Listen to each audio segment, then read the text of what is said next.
Shabby-doo.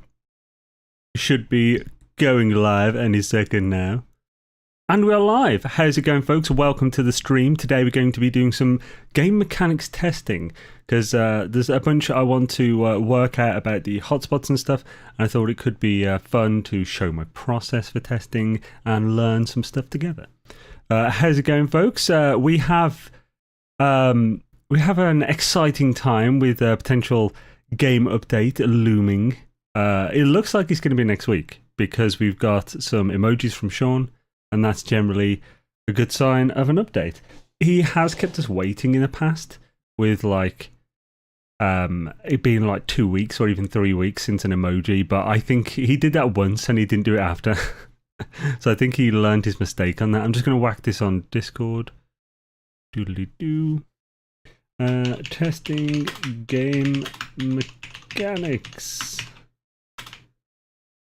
in No Man's Sky. I always do. My voice went really weird then. I always do a capital A after the M. It's just how I type. And when I hold shift, I end up pressing A before I fully let go of shift. It's every single time. It's so annoying. Shit, dang it. So like almost every time I write No Man's Sky, I have to correct the A. Ugh. But how's it going, JW, Binary, Old Explorer, Daniel Hibley, Johnny B? Awesome to see you fine folk. Are you excited about an upcoming update, or most likely an update? There's a small chance that it could be a light no fire thing, but I think that's pretty low, personally. So like a lot of people, like, because even I thought, oh, I wonder if it's light no fire, because, you know, it's a planet, and light no fire is one planet, and it's just a whole planet and everything, and there's now 3 emojis that have just shown different sides of Earth. The thing is, so it could be that, but I think there's a low chance that it's going to be that, because I don't think he'd use an emoji just to say, like, we're done. Here's the release time. But he might do for the release date. But also, I feel like it's a bit early for that. Now, I'm pretty certain he wouldn't do the emojis to show that, to actually release it. Oh, I clicked A save, so we'll find out what that is in this minute. So, like, I don't think he'd do that because it's a game release. It needs to be bigger than that. So, I think there's a low chance of it being light no fire, like 10% or less. However, now the rest of it's going to be 90% No Man's Sky update, and the timing's right for that. You know, it's near the end of July, well, mid-July. And second half of July and August is the prime time for No Man's Sky Summer Update.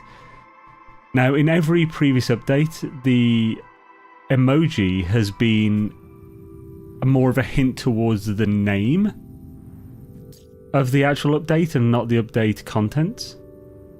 So, like, you know, Origins was oranges. Well, even though it was a tangerine emote. Still annoys me. And like, just generally stuff like that. Like the orbital was like the shooting star, like, but in a sort of curved orbit type thing. So, as Binary said, like global is definitely a solid guess. I was thinking global, or maybe even celestial or something, because it's a celestial body. But it's definitely going to be pointing to the name itself. Like, it could be... I doubt the planet update is way too... It's kind of way too boring. It's way too simple, I think. So, like... Yeah, it's definitely going to be to the name. And, of course, whenever any emoji could possibly be related to water, everyone goes mad for a water update. But, oh yeah, so which save are we on? We're on the Permadeath, so we want to get off that and go into creative.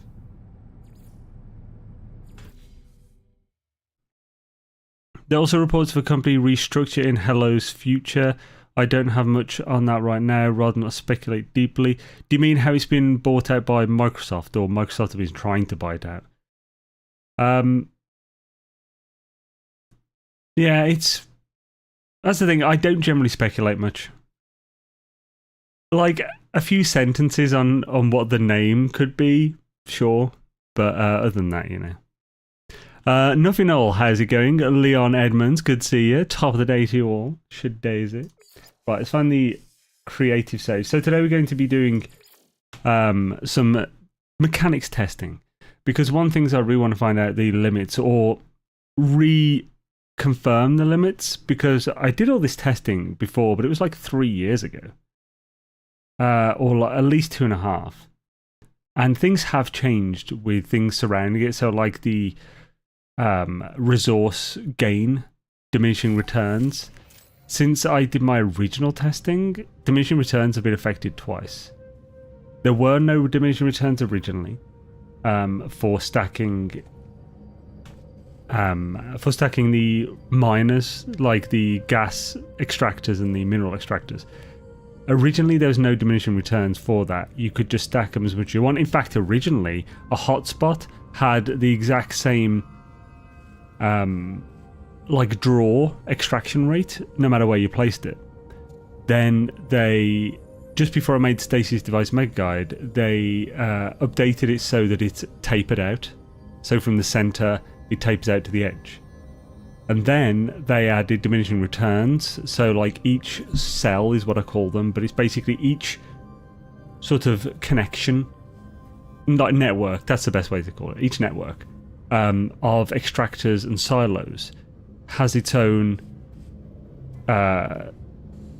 maximum rate before diminishing returns go into effect. Now, the diminishing returns are harsh. And it was, the original setting was that at 2,500 units of whatever resource per hour, it would then go to heavy diminishing returns, which would just, you know, what's the word? It's X something, where it just keeps going up. I've forgotten the word. And then they added a second diminishing returns, which limited it to 1,000. Both of those were introduced after my Stacy Device Mega Guide was out.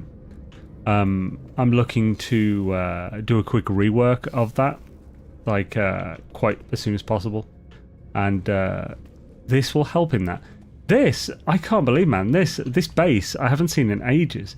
So this base I made on this creative save as a sort of, I never released the video, I never finished this, but this base was essentially a blueprint base that I was going to show as an amazing base that anyone could have and just is super useful. So you have all of your, it looks nice, as you can see, it's got a cool design. You have all of your things that you could want. You got a refiner, you got your trade terminal, you've got your NPC terminals, your teleporter, you've got some biodomes, got some cooking vessels, save point, then up here you've got all your storage, and as you can see I've neatly placed all the storage so they're really easily accessible. And you can you don't even need to go up to the top, you can just access them all like this. I thought that was a really cool idea, and I can't remember why exactly I stopped. Maybe something else came up, maybe an update dropped and I couldn't finish it. I see the top of the refiner is so annoying. Like it's not letting me go in that spot. And yeah, I remember this build being a bit of a pain in the arse to work out because the roof was a problem. I had to redesign part of the actual build. I think that's why we've got the little terrace there. Does Hello Games release mine updates without announcing it to all? No. I've had some behaviour changes in things, planet scanning, unusual and sudden clipping through the ground, and some other behaviours. Yeah, it could be server-side updates. Like, they do stress test their servers, which won't have... it shouldn't have many effects on you. But if you're in multiplayer in any way, then that'll definitely affect to some degree. And Peaceful Gamer, good to see you, man. Hope you're doing well.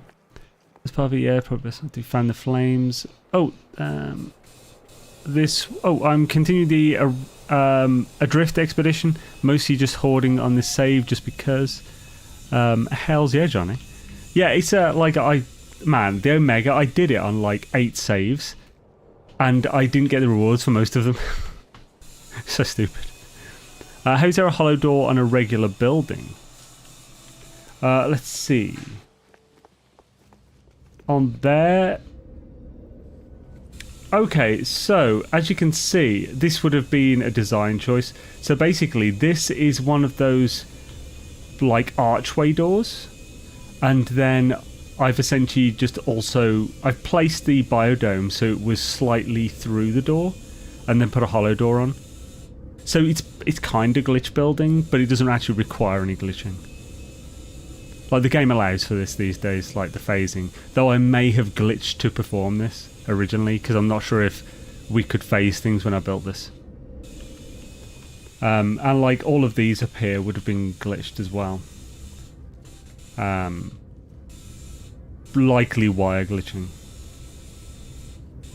It's a real pain in the arse to make this work, this particular thing, because I mean, obviously I think it looks good, but it was not a simple thing. I think we hadn't long got this sign, so that would be a good idea of when I last used it. I've backed up the save, so I could technically see when I last logged into this creative, but Midnight All, how's it going, man? Good to see you, dude. So yeah, we're going to use this save, because this save is my creative one that I've done a number of different bases on for checking stuff. Is this a system I've been doing all the bases in? Or? Let's see, what other base have we got? Might be able to use one of them that I've already got. So I've got quite a few here. So the everything base, I think, is this not where we are? Let's see what this is. Oh no, the everything base might be the one where I was showcasing the different parts of an update.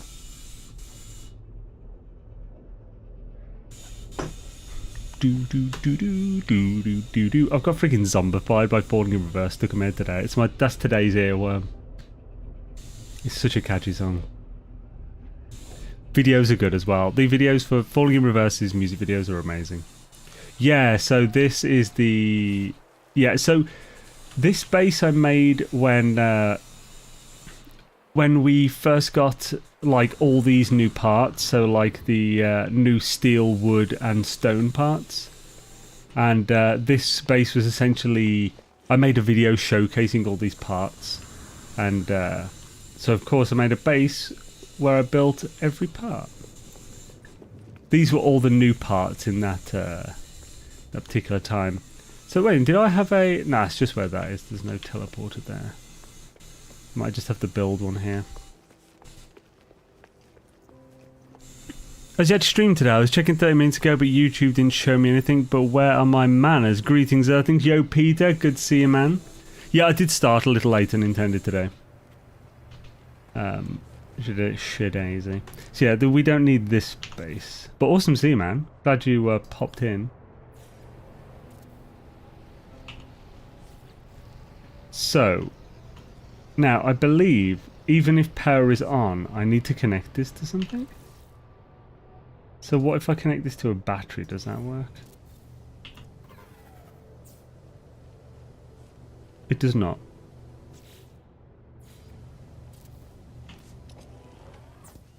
There we go.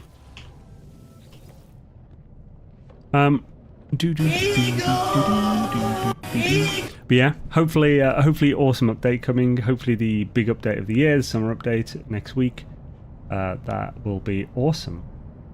Right, so everything base current system. So I think this system has got a bunch of bases. Monolith of Chibi Cthulhu. What the hell?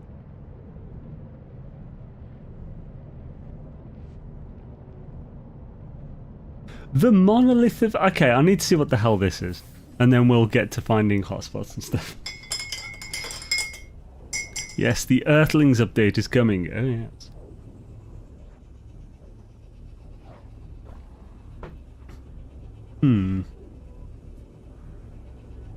Chibi Cthulhu. Makes sense. Like, I recognise his name, but...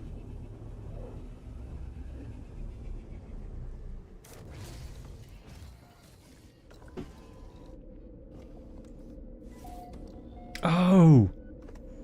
Okay, yeah. It was like I built a monolith. Whoa! Oh, that scared the crap out of me. What the hell was he doing there?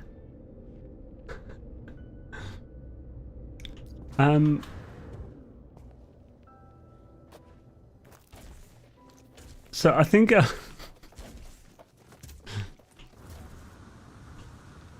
we get a good look at this. It's just a giant friggin' monolith. Why did I build this?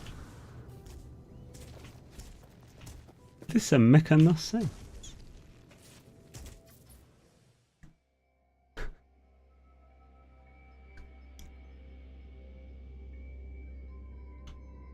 Oh, I never finished it, really? See, as you can see, the sides have tapered slightly. So this, definitely a glitch build, and would have required some serious maths to get this perfect angle. Because if you look, it's not just the... Oh, actually, I'd need to go in build mode if I wanted to go fully up, wouldn't I? So like, if you can see, the sides, they aren't just going, like, they aren't just tapered. It's at an like a double angle. And, let's just go up. I assume I've got a point really high up.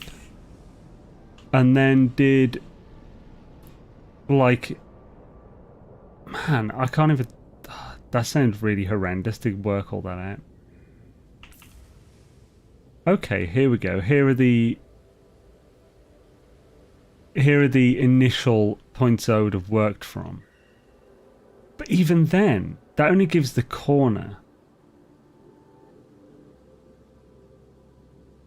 Oh, the corner would be fine for both of the sides. Yes, that actually works. Yeah, I'm quite happy with myself on that one. Cool. Super simple thought though.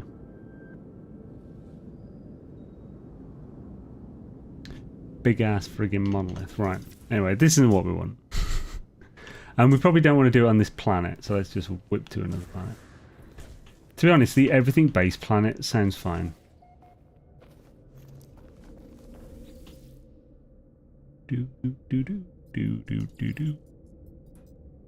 I assume so, yeah. Weather humid, so yeah, it's a... do not think he has heist. No, I don't think so, no. Randy Nichols, how's it going, man? Good to see you, dude.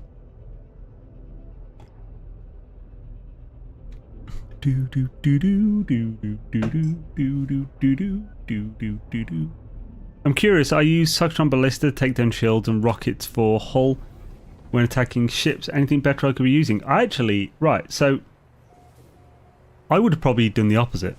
So I can't remember what exactly Cyclotron's main thing was. Like whether it does more damage versus shields or hull. But I generally, in normal mode anyway, use rockets to take down the shields. Because you can mostly take down ships and enemy shields in one rocket. And then I just like do photon cannon or whatever else I've got on the hull to finish it off. And then switch back to rocket. And then I'm not waiting for cooldowns, I can just go ham. That's generally how I do it. Right, so let's find somewhere. Let's also actually make sure. Do we have the survey device? Yes, we do. Perfect. I assume we have... Let's pop to the anomaly anyway. We can just get any recipes we don't really have. It's creative, so we can just grab them. So yeah, even on a fresh save, you can take care of pirates really easily because you always get a rocket and a photon cannon. And like those two will just destroy as many pirates as you need to, really. Like as long as you're generally quick. Just rocket, take down shields, photon cannon finish off, fly through it to get whatever drops, which may include shield batteries, and carry on. What do you mean by industrial farming as stated in your title? Is that a thing or is that a turn of phrase? It is thing. So industrial farming is what the well, I can't bring up the build menu now, so we'll just pop. We go into construction terminal anyway, so I'll show you the things one of it.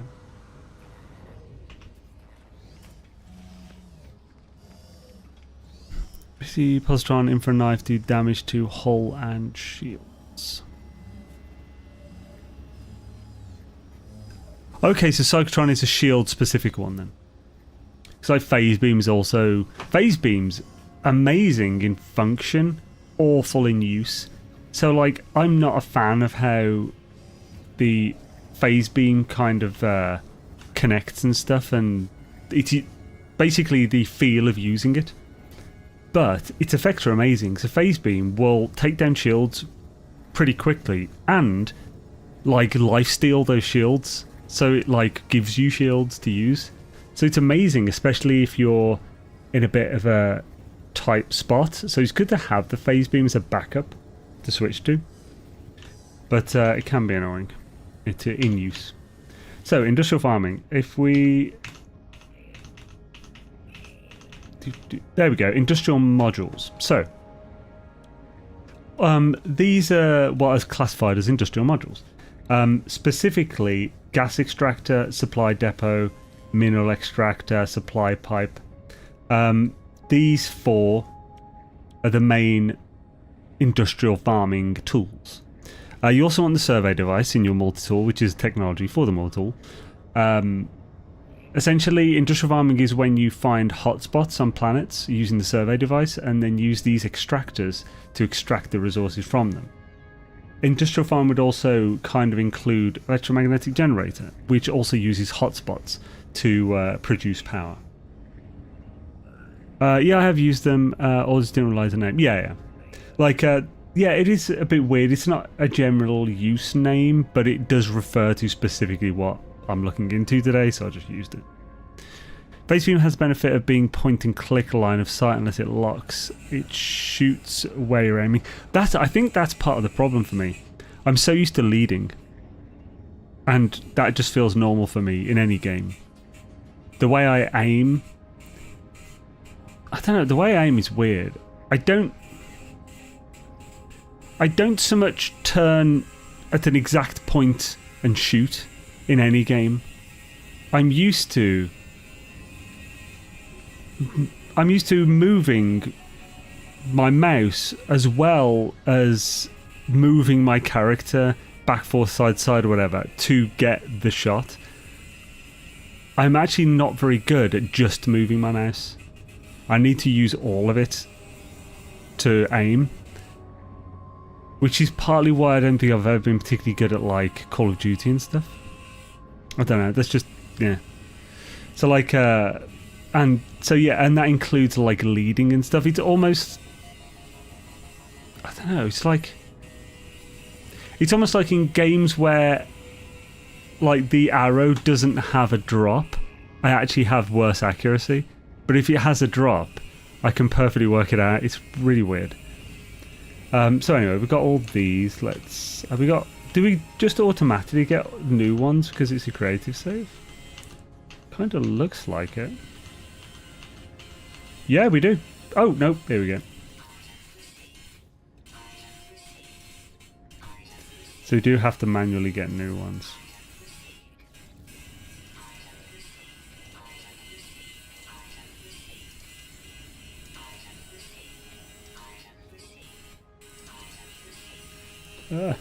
I hate how it resets to the center every time.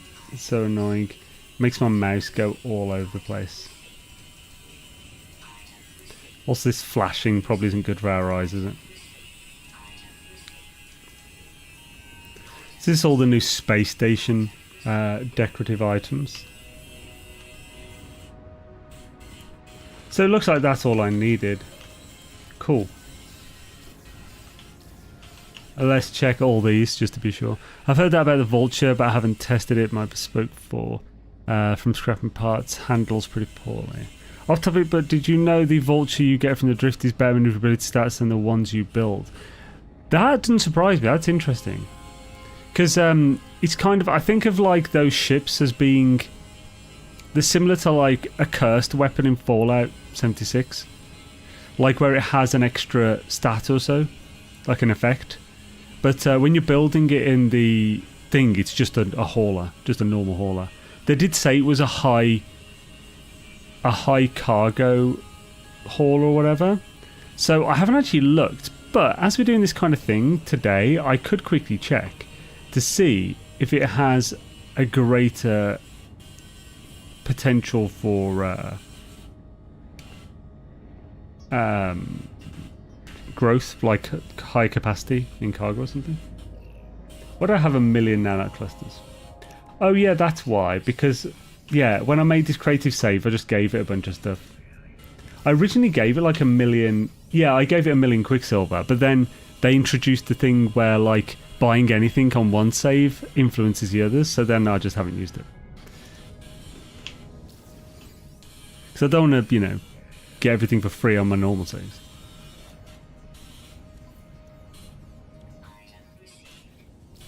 Ah, why does it pull me out of the menu every time? So annoying.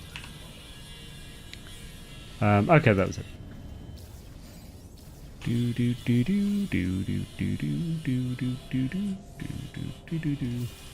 Can I just keep going? No, only once per time. Dang it. If it's all on creative, you could just get every slot. Ripper said it was like exotic. Ah, interesting. One day, when you're bored, check out that freighter system I posted in the Discord. Derelict there drops solid loot frequency and so far has had an S-class freighter upgrade. Oh yeah, so yeah, those freighters will always have the same class. So if it dropped an S-class freighter technology upgrade once, it will always drop S-class. It's just random of which of the 7 it gives. However, they can now also give the reactors, though I don't believe that is specific to class. So cool, yeah, I'll check that out. Because what's the... because one thing that is always also the same, if it gives you a hyperdrive, when it gives you a hyperdrive, check the hyperdrive stat number that it gives you, the range, because that will always be the same from those modules. So if you got one with the max hyperdrive range stat, that is like primo, perfect. Salvage frigate modules. So salvage frigate modules, those aren't... You won't always get one from the same box you loot on the freighter, as I believe those boxes on the freighters are coordinate based. So if you can somehow get the derelict to... Oh, you can hear it in the background. That's so annoying. Might have to close my window if this continues on for too long. Or just move the mic so it's a little more blind spotty. So when you... Is that, by the way, tell me if that's annoying, because it's annoying to me, but I don't know if you guys can hear it that much. So, what was I talking about? Oh yeah, so salvage frigate modules is a chance drop from those boxes. I think it's a rate of about 1 in like 30 or 40 of the big blue crates. So only the big blue crates can drop those as well. So like there was a time where I was searching for derelicts with the most big blue crates possible in them as being the primo one to farm salvage frigate modules. I've made a video on it if you want to look for that, if you're interested in that, to get more of them.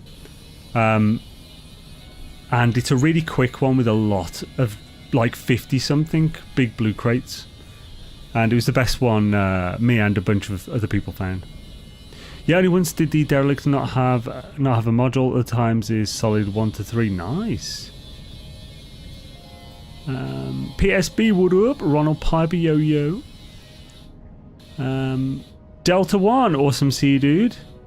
I was making sure I'm catching everyone. Zero Fire, yo yo. I never said specifically hello to Bobby Burns, portrait dude, yo. One down NTG. What up, homie? Happy I could catch a live stream. Hells yeah, man. Glad you could pop in. Right, let's have a quick look at these. Ooh, one here. Let's check exocrafts. Making sure it's up to date, basically.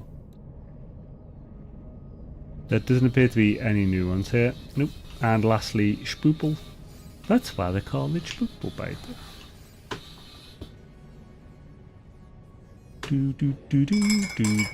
I've run out of straws, so I'm back to stirring my G Fuel with a spoon, which means noise. I need to get some more straws.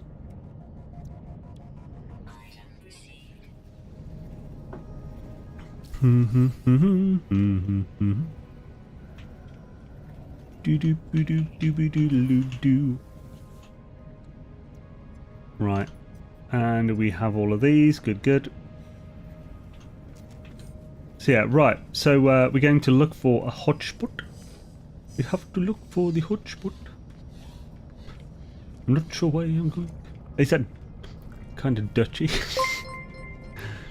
Yo, Sword Man, thank you, dude. Hells yeah. Hashtag #07, the mighty freaking sword in the chat.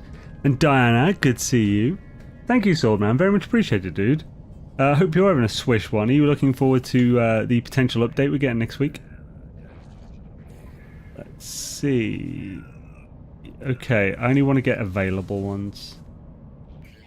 Can I switch it to available only? Switch it to not owned.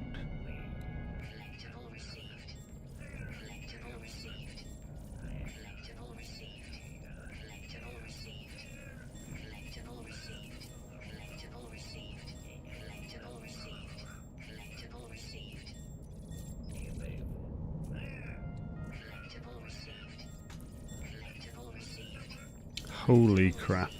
So many things.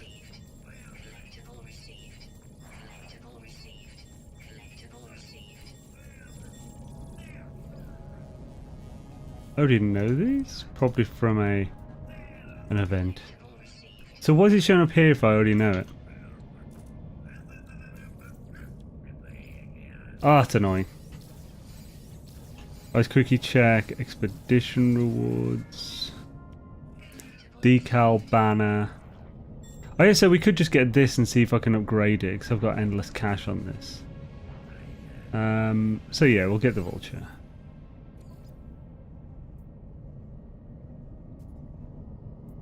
Wait, why do I have to buy it if it's from this? Is that normal? I thought that was only on expeditions that you had to pay nanites to get it. Alright.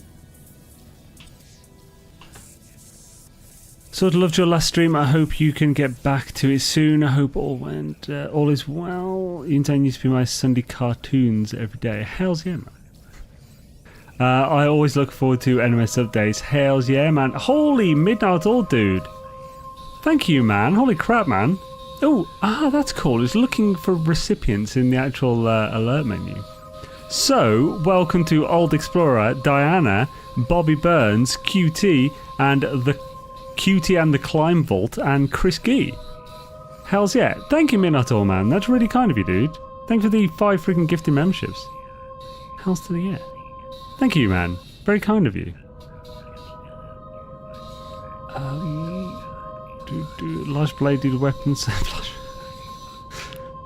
Let's absorb your channel. Delete. Sorry, just make sure I'm not missing anything in chat. Shoulder armor. Metroid SpaceX shoulder armor.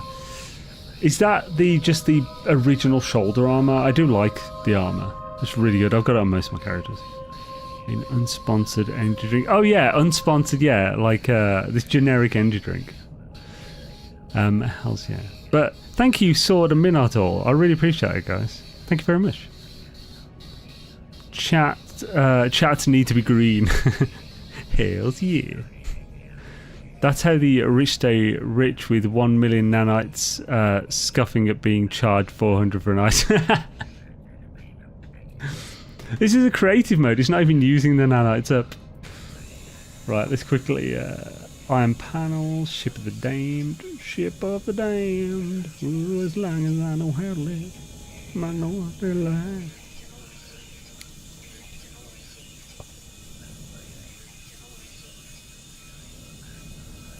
Well, actually, we can test that. Right, so I'll have a look at something in a sec.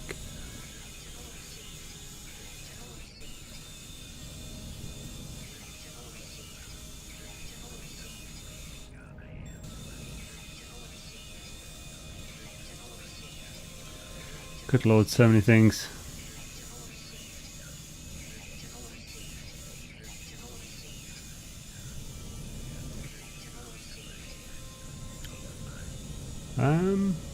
Is this an egg? It is an egg, yeah.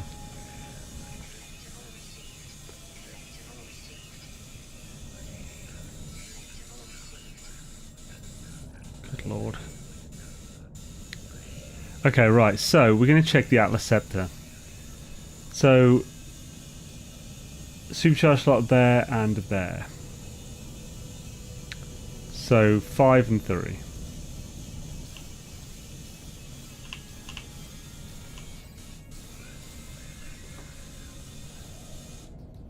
Five and 3. So will that forever be the same now? Because that's really 5 and 3 is really shit. Which this basically makes it a really bad weapon now. Certainly seems that way. Don't tell me it's from the point that you first see it that locks it in. So I've just gained a load of stuff and I don't really care about it. I'm a creative save, so I'm not going to reload to check. But I will save, reload, and then try it again, see if that changed anything. Cutting Kermit. It's not easy being green. I can't do a Kermit impression, it would seem. Oh, hey there. Oh. No. Restore point. Not watching the football. I've never been a big fan of football myself.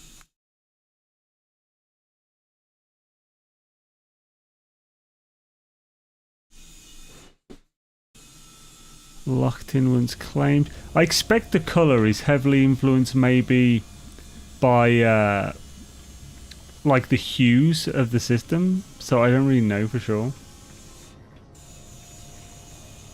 Say not collecting a while. Yeah, this is a creative mode save, you know. Yep, it's still the same. Well, that's crap. Why did they do that? Why did they do that? It's not good. Anyway. Let's pop it on back down to the planetary. We may as well just use the teleporter a bit quicker. Makes my Atlas Scepter vid pointless. Jim Sheffield, yo. I never actually said hello to Mean Machine, by the way. It's good to have you, dude. Shadazy. Oh, as long as I know how love, I know I still like. The Everything Base, that's the planet we're using. So we're going to find some hotspots. Hotspot. And then we'll build a base. Hotspot, then we'll build a base. Right, so I guess we'll just fly to somewhere nearby. We don't just start from here. Although I'm not sure we're actually causing issues. Whee! We're flying in Vulture-chan. Oh yeah, we were going to test the slots, weren't we, on this? Oh, we can do it in a bit. This is Vulture-chan.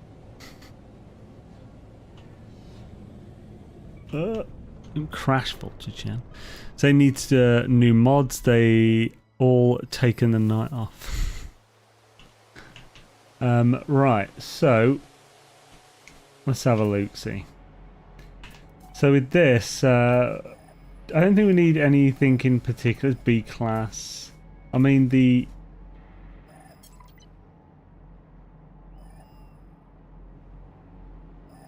this is really hard without headphones, like.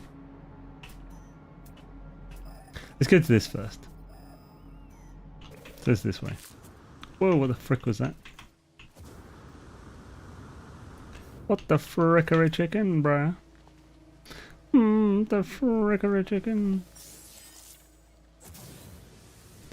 I just found a really cool archipelago that I wanted to set up a farm on, and there are nothing but crap hotspots. Ah, that sucks. Oh, I've obviously gone way too far. Let's see if we can see any of these yet.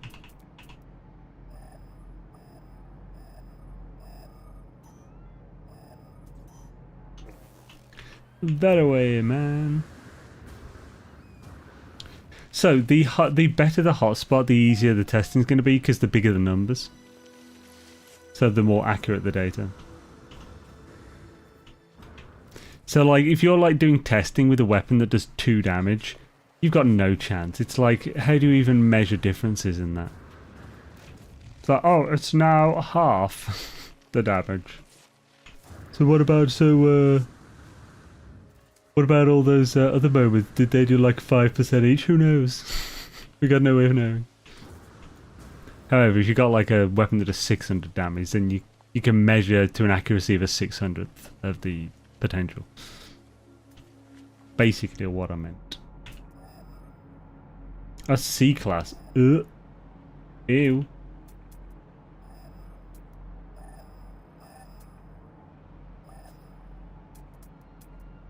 Okay, let's get back to the... Actually, no, let's just carry on going forward. 2 different exotic worlds around 2 S-class gold mines without even hunting for them. Holy crap, nice. That's really good. Some is gold. But it's not, gold isn't horrible. I found a really cool... and Swishtastic. Yo, Mary, how's it going? Awesome to see you.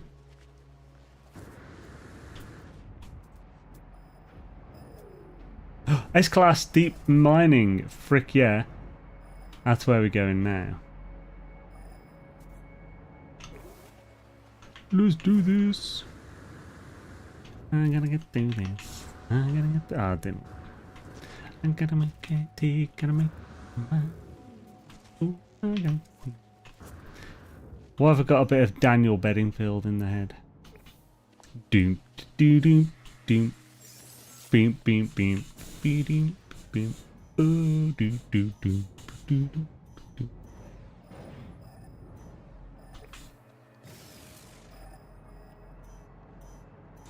Huzzah! So yeah, this will be perfect for our testing. The testing on this will be this basically as good as the testing on the gas, so we'll only need to do this and not this and a gas. We will need a slight amount of testing on the electric, but not much.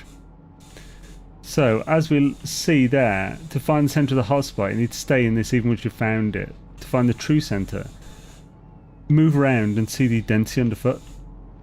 So you can see I'm 99 now, I'm almost bang on the centre.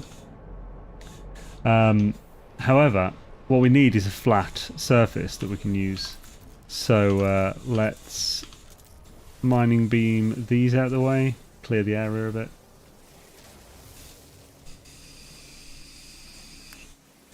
Now, one of the first things I found, even when doing the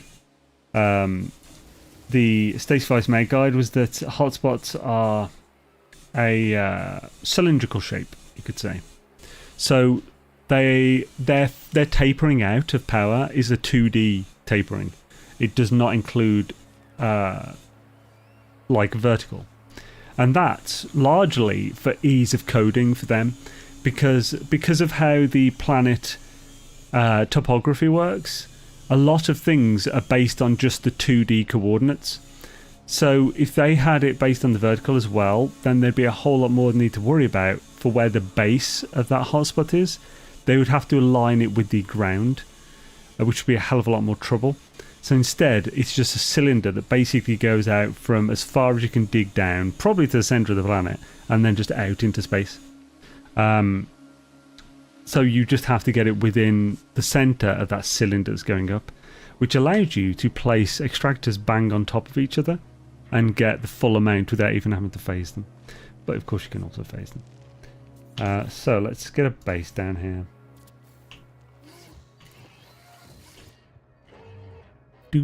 The stream thumbnail. What about a thumbnail? The text or the actual image? What has claimed your interest, Mr. Lord of Dark? Zelrook. I am Zelrook, Lord of Dark. I play Dragon's Dogma and Valheim.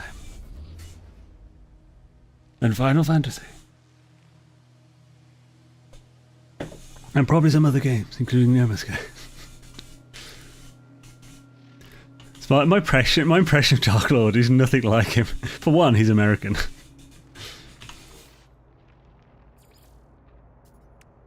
don't think it really matters where this is pointing.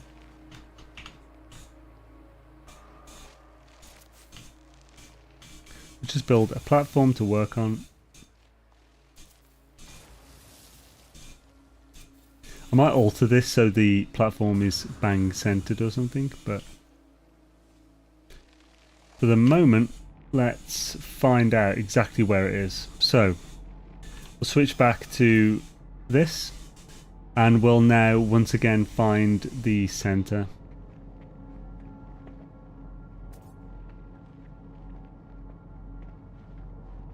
I've gone off in the wrong bloody direction. That goes down, goes down.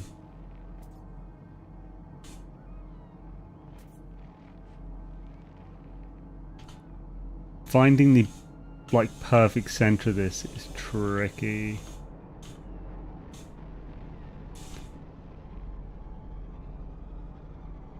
So let's say this goes 98, so I'll mark the outsides.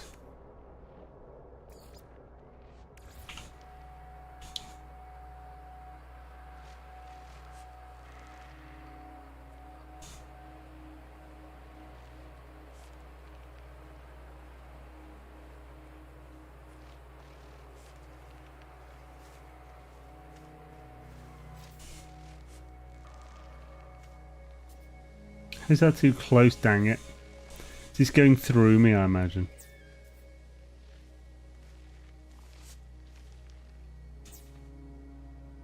There we go, that somewhat marks it.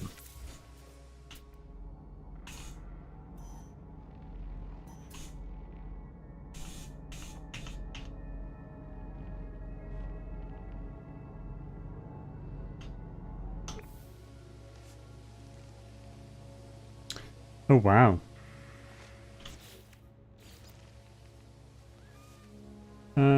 So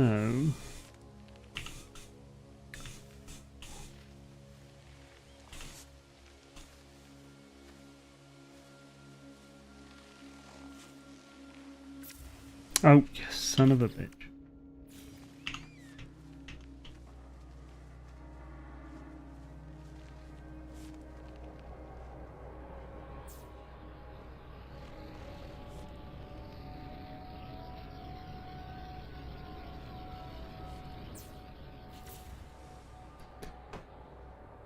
Then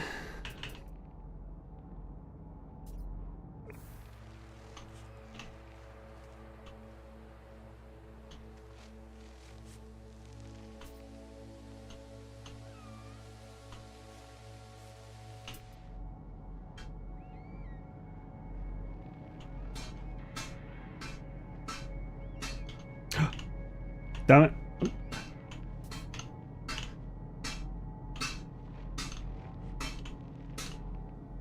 There we go. Oh, right.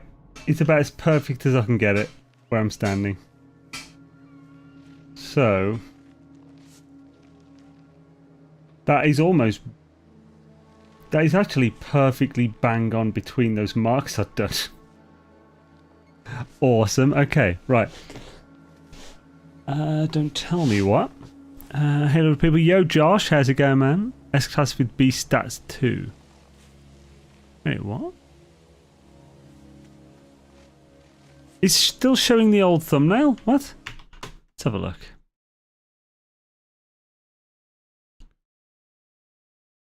Oh, why is he showing that thumbnail? I mean, I changed the thumbnail, so it shouldn't be showing that one. Yeah, the thumbnail says properly in the... oh, for goodness sake. How stupid is this? I'll re-upload it.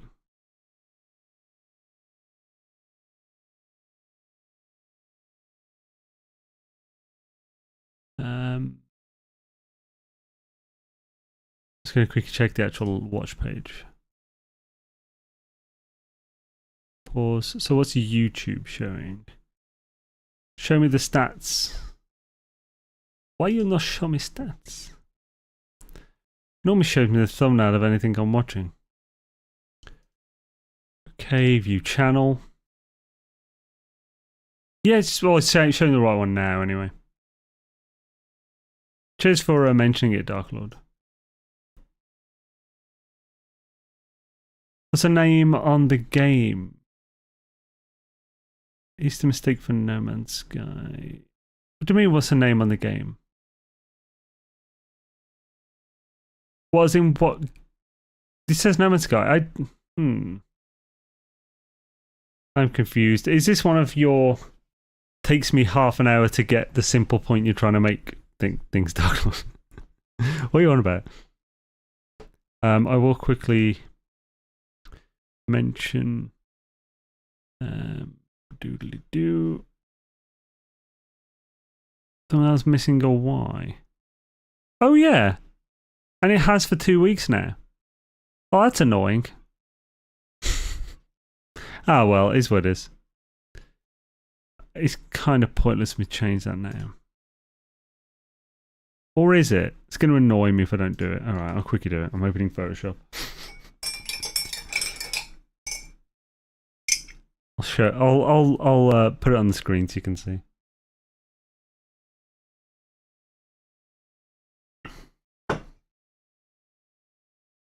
Oh, I gotta get through. There we go. Right, so why is that like that? There we go. Fixed.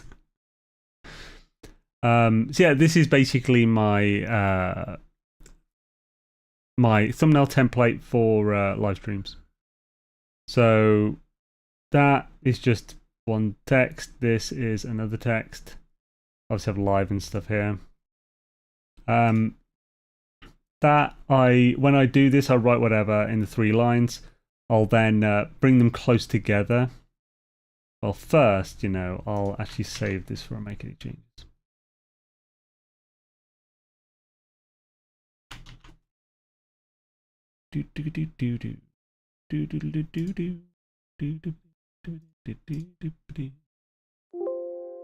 Replace. So, yeah, when I'm doing this, I'll write the words out. I'll then bring them close together and then select the middle one so that I can alter its height and make it centered. And then once it's centered, I'll then just re-increase the gap again. Obviously, I've changed that now because it was right, so I just cancelled that. I then put the background image in here. As you can see, there's way too many background images I've already got from previous ones. Then I'll adjust the vibrance, brightness, and contrast. So to balance that out. Vibrance just obviously, as you can tell, just adds some level of... It's like a type of saturation. I rarely actually affect saturation itself because it doesn't generally look very good. Altering hue can often be a good thing to... like this, if anything, that actually might have been a better hue to work with. Like, it's not the original hue, but it looks good. And stuff like that. So that's basically how I do this. Thought as I brought it up, it might be interesting somewhat. Won't save that though. Right, let's get that new thumbnail in, and we can carry on without any worries in the world. Without any worries in the world. Change it again. Change it for a correctly spelled one. There we go. Save. Cool. Right, it's saying the audio bitrate is low.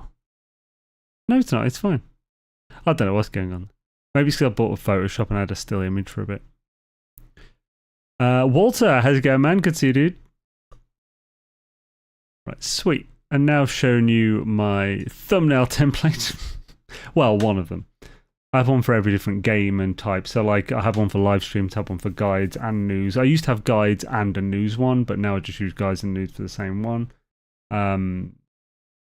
If they're specialist guides, I'll sometimes make alterations to make it obvious what difference they are.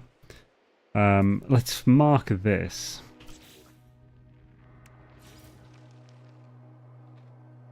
Came for gameplay, stay for Photoshop tips. What? Actually, what way's north? Might be good to just line this up with north. At least somewhat.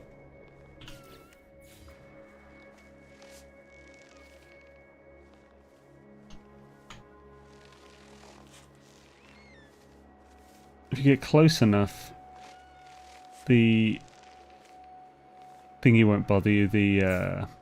So these don't show up if you're close enough. So if they're not showing up, move further back and they will.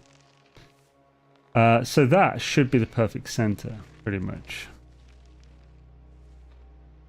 Pretty much, yeah. So let's try putting something on it. Now the best way to do this, to know you've actually done it, is to move back.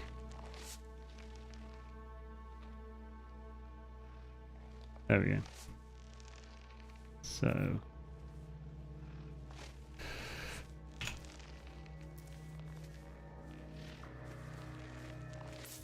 why is it doing that? It's so annoying. You know what? I think I will delete these extra ones. Wait, what does happen there?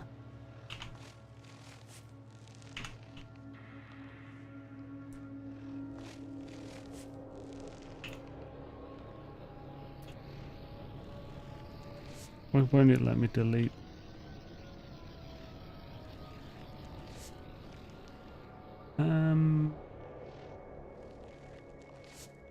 What?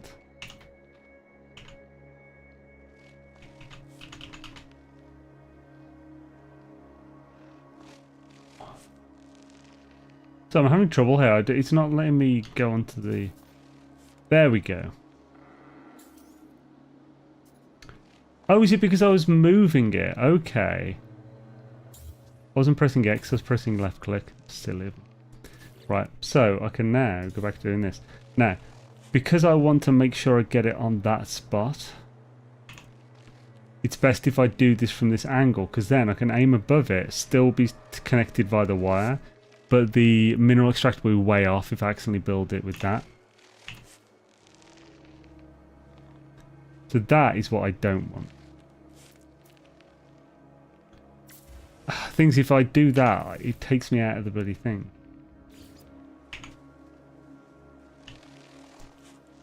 So is there a better way of doing?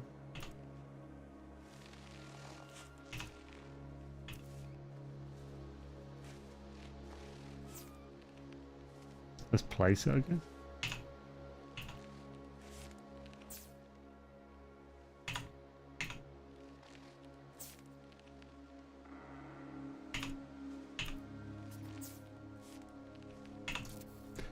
Well, that was just terrible. There we go. Right, that's been wide glitched in. That's good. I can delete these extra ones now.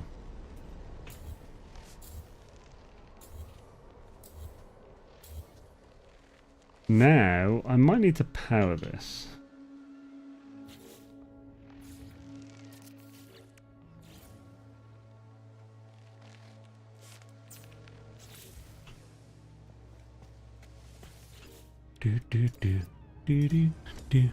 Stealth on a solar would be great. I usually place a marker in my scanner and then center on it. Marker in a scanner.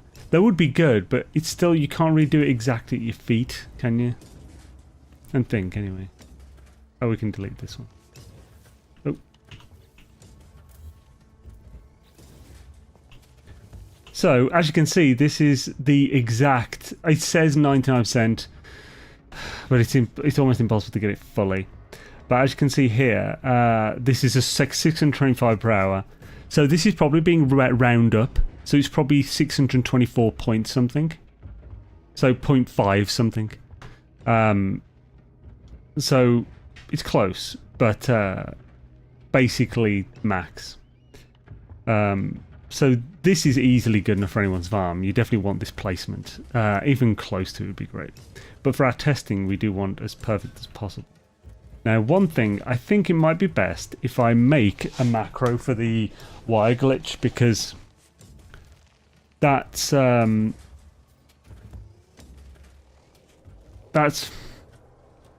wire glitch will allow us to get more accurate results. And that took way too long then.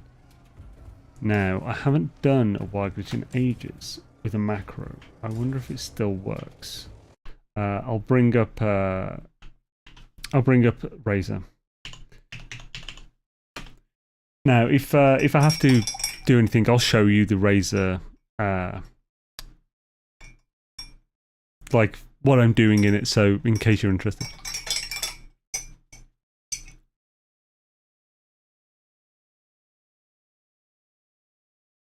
Use a signal beacon once you then all you do is replace above with an extractor. So signal beacon. Right. What I just did is no less accurate than that. Getting exact 100%. Like, I'm not going to have another discussion like that again this week, Jay. Some mill in the same spot. When does the expedition end? It should end tomorrow, I believe. I don't know what time.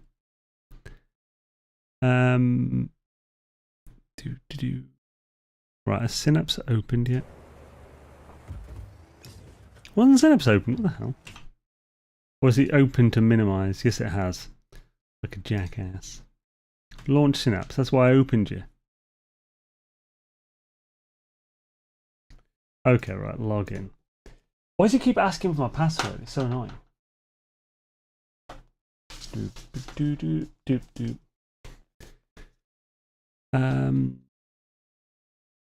Signal beacon. All right, sure. There we go. I nearly said out my bloody password then as I was typing that in. That would have been really bad. What the frick, man? Right, yes, keep me logged in even though you never do. Damn Razor Synapse. Right, so oh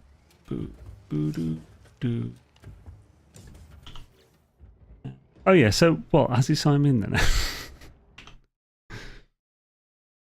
Yes, there we go. No, not Elden Ring. We're not playing Elden Ring. Put it on No Man's Sky. You hot dang sausage. No Man's Sky. There we go. And now, also, just launch Synapse, damn it. What should I buy with salvage frigate modules? There's plenty of things you could buy. Like, most of it is stuff for your, like, the freighter rooms and stuff. But the thing that I would say is the most important, if you don't already have it, is the matter beam. The matter beam technology for a freighter is amazing. I think it's like 4 salvage frigate modules or something. But it allows you to just summon your freighter and be able to exchange things with the inventory. And this includes the storage containers on your in your freighter base if you built them. So you can basically have access to all your storage in your freighter just by calling it in above you. You can call in your freighter from planetary surface as well. So matter beam is, yeah, as Binary said, is goat level tech. Matter beam and the exo module. Oh yeah, the exo module also amazing as well. Yeah, basically it's a room for your exocraft that allows you to. It acts the same as like a like one of the exocraft summoner thing that you can put on a planet, but it's just in your freighter. So you could just call your freighter and then summon any of your exocrafts wherever you want in that system. There's also the scanner room, which is fantastic. You can essentially just call your freighter in, jump in there, and it will give you all the details to each planet in the system as if you'd landed on them all, which is super useful as well. This stuff goes with you basically everywhere. Yeah, so good. Right. So let's look. Modules, no, dashboard, macros. There we go. I think this will show anything iffy, so I'll just quickly show so you guys can see it.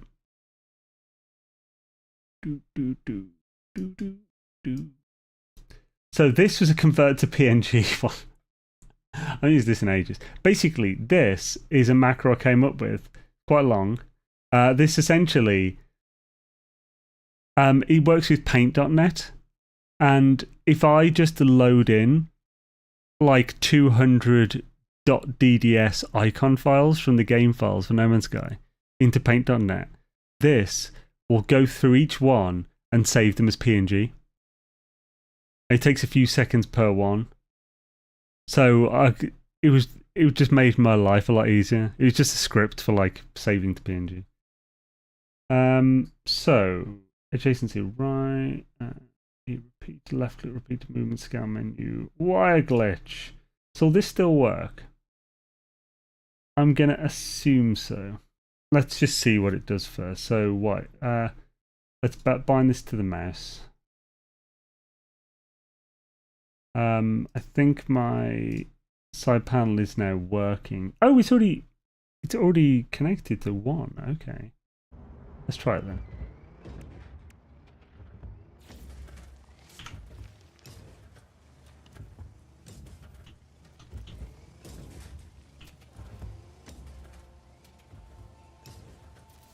Yep, that worked. Awesome. My wire glitch is working, folks. Perfect, I'll get the warp drives also needed, base parts, secondary. So yeah, like you will need the warp drives if you want to bring it into like a system. So like if you're in a blue system and you want your freighter in, you'll need the freighter indium drive. So that is important. And yeah, they do cost a fair few salvage frigate modules, don't they? Just a pain in the ass, but you could also get your stuff from the freighter main storage without calling it in. Ah, okay, cool. I couldn't remember if you could do that. You definitely can't get it from storage if you don't call it in, but I don't think so anyway. But cool. The freighter main storage is great for so many things though. Like if you're making stasis devices, it's great for storing certain parts and stuff. Oh, also remember that you can, if I remember correctly, it must have changed it, you can craft. So, like, if you have your freighter with this storage, like, in the same system as you, and you've got the matter beam on, you could be crafting in your main inventory, and it will draw items from the storage's inventory. So you haven't got to feck about. You can just literally craft from the inventories in a different one as well. Though it doesn't work with every single inventory. I think it may not work from the main freight inventory or something, but they might have also changed that. Also, your speed guide was super helpful. Thanks. Hells yeah, Bobby. I'm glad it was helpful, dude. Right. So one thing we're gonna do next. Oh, we've still got the display capture on. There we go. One thing. So the next thing we're gonna do is we're going to. So we'll remove this.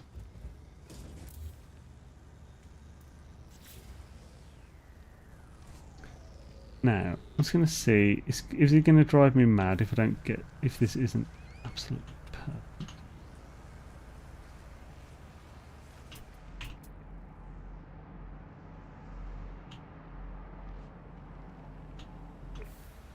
So it seems like it's very slightly that way. Do do do do do do do do do do do. There we go. Right, there is one thing I may as well quickly check. People still actually use the freighters. Yeah, freighter are awesome. Depends what you want to use it for. Like freighter bases. Freighter base is my if I use a base on a save, it's a freighter base. Because it's a nomadic, you can just take it with you everywhere and stuff. Like I said about having the storage containers on, it's amazing, so may as well. Why wouldn't you use it?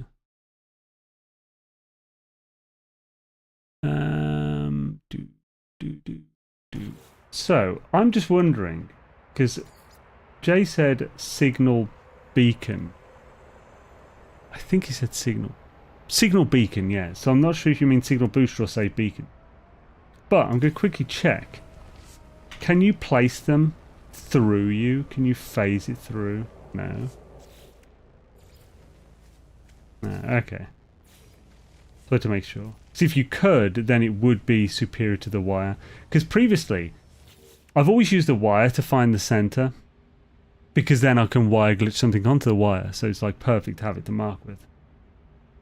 However, they changed it after I started doing that, so you couldn't place it directly under you. You used to be able to place it perfectly where you're standing. And this was amazing for doing what I just did to find the center. But I think maybe that will be slightly closer to the center.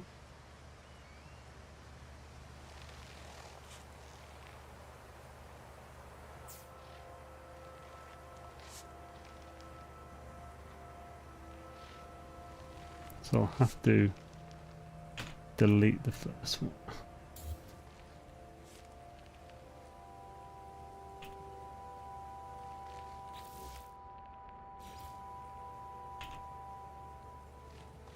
Whoa, oh, bloody nice. There we go. So, will this now be perfect?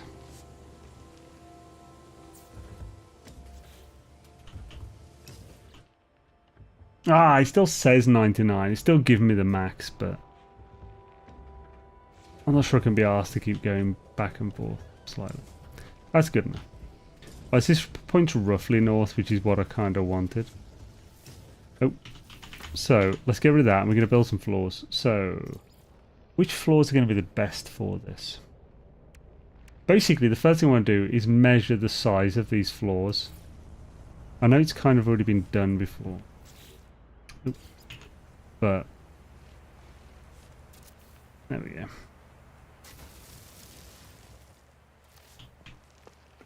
The center of this one is bang on where the thing is, so I could also replace this with these.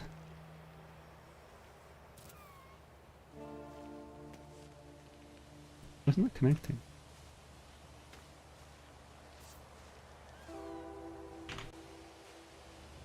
Weird.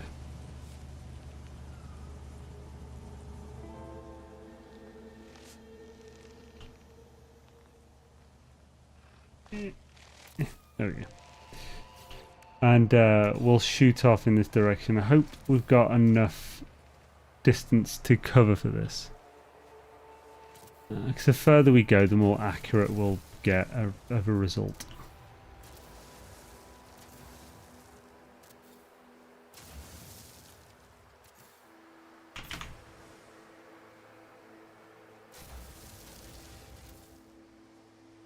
And we do need it to be flat. But we could of course just walk through this mountain if it gives us a bit of a roof like that.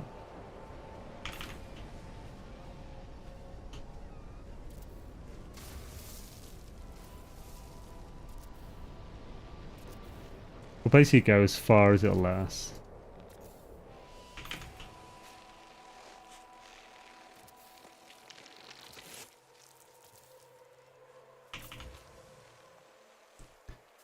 Oh, chat is not scrolling. There we go. Three such use freighters, storage, maybe nothing beside storage, maybe nothing beside that. Freighters are pretty great, storage and extras at your disposal anywhere. I love keeping a stack of all the rare materials, makes inventory management a breeze. Yeah, it's good, man. That'll hurt. Being able to summon an extra is handy. In the freight inventory, I need that technique for my garden. Yeah. Okay.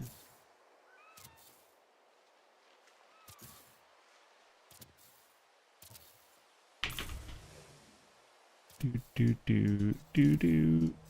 Yes, I go to silly lengths for testing, but it is what it is. But for people who are wondering what I'm doing to get the camera so far away from myself, if you like on PC to go into camera mode and you got a P selected, it's B. So you just basically double tap when already in camera mode, and it will start to move you back to your character. But it does it slow at the start. It eases in. So if you do the double B fast enough, then it will recenter where your character is, because while you're moving back, you're not technically in camera mode. So then if you go back into it while it's moving back, it will count where you were when you went back into it as your new center and basically move it with you. You see I went back a bit and then it put me up when I went back into the mode.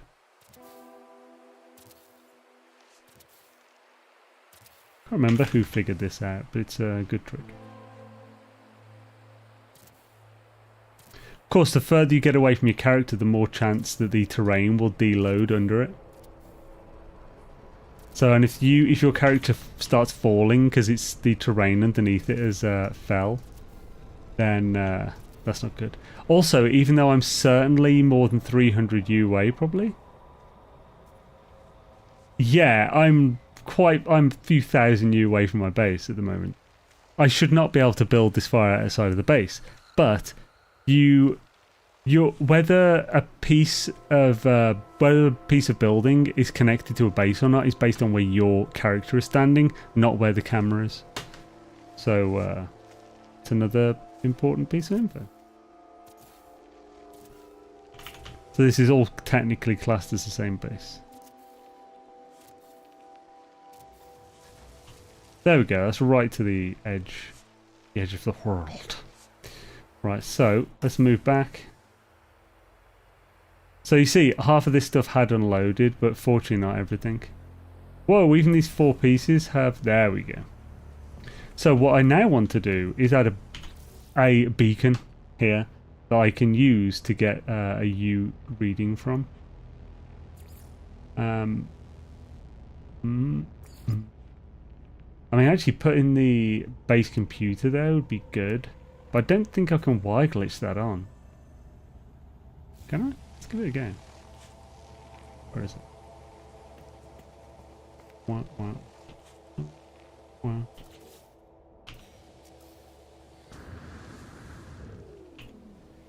I might be able to. Oh crap.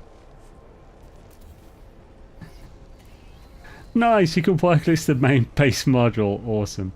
That'll be perfect for you working out the U distance. I've considered wire glitching a base computer. Not in like this anyway.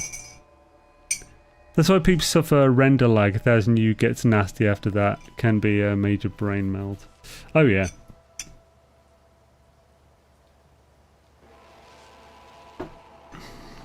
Right. So let's work out how many. So we're going to count. Annoyingly, actually, I've done this so it's like half of a freaking thing. Should have shifted them another half over.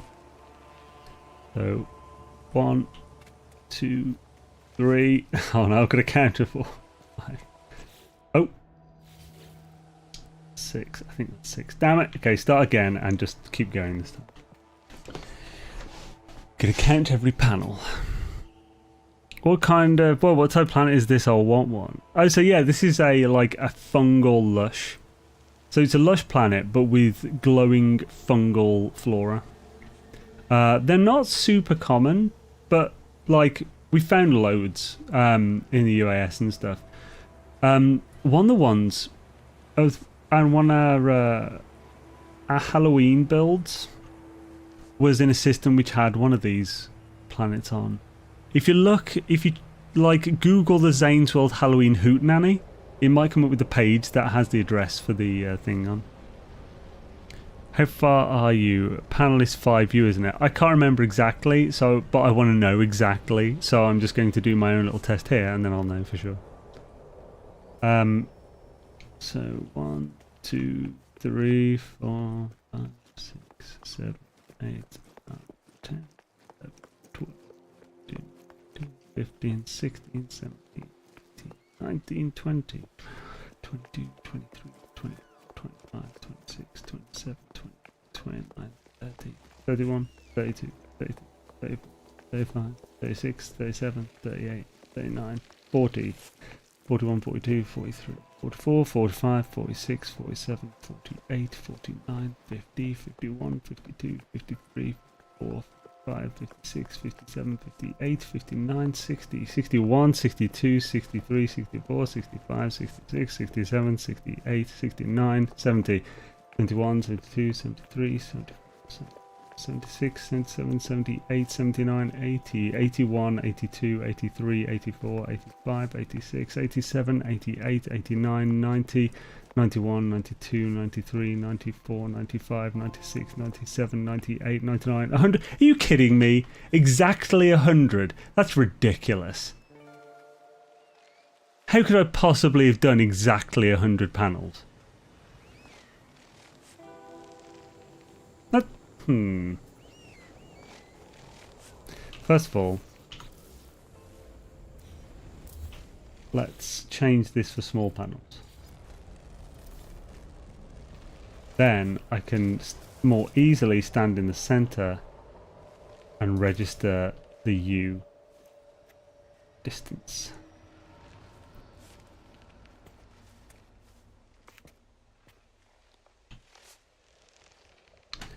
Right, so that's pretty much perfectly bang tidy center.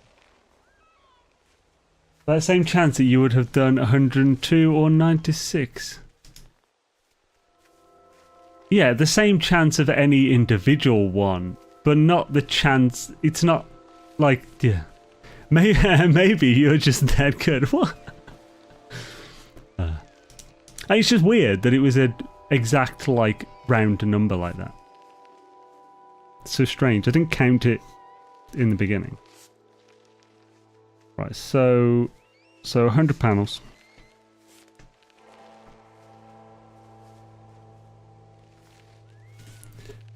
And how far is that?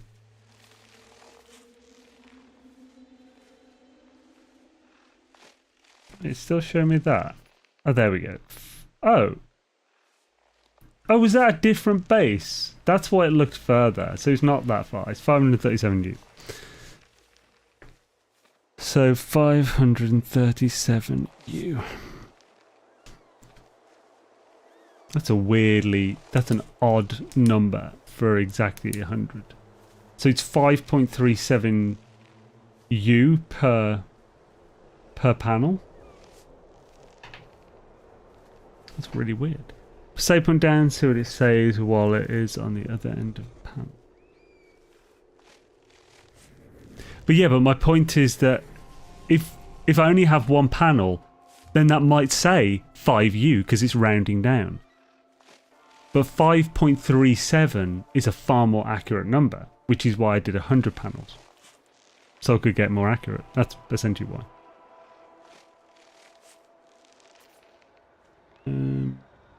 If I could do 1,000 panels really quickly, I'd do that.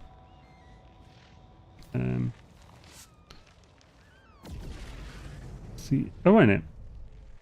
Oh no.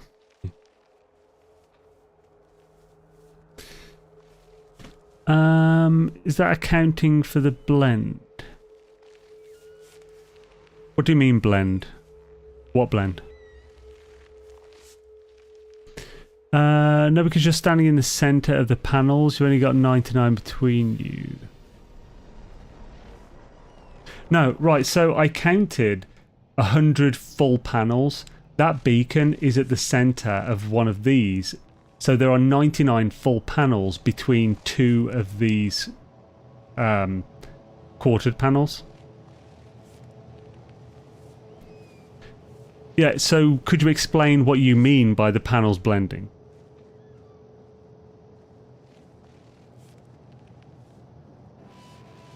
You lose length to the next. Doesn't seem that way. I mean, do you mean the very tiny speck there? That is not going to be anywhere near 0.37 U for two of these tiny bits? What does that matter anyway? If anything, that means they are slightly bigger than 5.37, so it's still more than 5. 3.75 would seem like legit if accounting for the total blend. That makes no sense. What do you mean 3.75? Where's that come from? If standing directly in the center of this, to 100 panels that way in between is 537U, then they're 5.37U per panel. Like, no, I said 537. Or was it 500? Yeah, 537, which is 5.37U per panel. That blend is going to be a lot smaller than the percentage of that that's 3.7. So if we go, so 0.37 divided by 5.37, then that's 6.8% of the whole thing. There's no way this tiny bit of blend is like 3 point something percent. So what would it be? 3.445%. There's no way that's 3.445% of this whole panel. And even if it was, then it would just be adding more to it. So like 5.37. That's including blend. That's not including blend then, which means they're even longer. But as the blend is what we would consider, like not having this blend part included in the calculation would be the right thing to do if we're measuring with multiple panels anyway, because there's always going to be blend. So we just ignore that regardless. Think you're right, it's too small to even matter. But the panel's reduced due to blend. But yeah, but that doesn't matter. So anyway, right. Shabba, let's continue on. But 5.37 or whatever sounds about right to what I think, because Beebs has done this before. If he was in the chat, he could have probably just told me. But of course, anyone. Doom, doom, doom. Having girl problems off the bat for you, son. Got 99 problems with the dream boy. I haven't heard that song in ages. Yo, thanks for oh yeah, thanks for sorry, I was thinking it was Wild Turkey there. I was thinking, wait a minute, I don't say his name, thanks Wicked, do I? How's it going, man? I hope you're doing well, dude. So yeah, as you can see, it's the nighttime full, and then there's another one of these at the end. I started counting from this one, I think, anyway. But yeah, so it's good to have that number. So I'm just going to actually write the actual number. So. I wish it was a specific number, because that would be a lot friggin' easier. What are other things? I don't want to spend all day measuring every bloody item in the game. However useful that would be. Actually, it would be useful to know the cuboid ones as well. We could just do a cuboid room for that.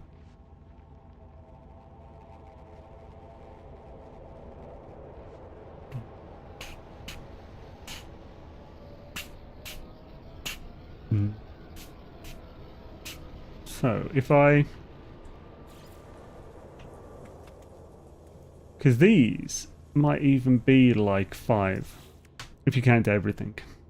Would a solid cube be better? No, it's actually smaller. What would be the best one to use for this? The cuboid.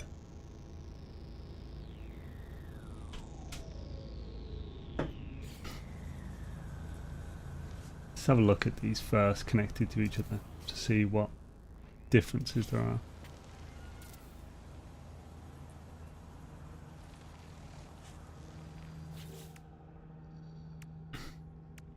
Oh, the roof cap's good because that has the actual center of it marked.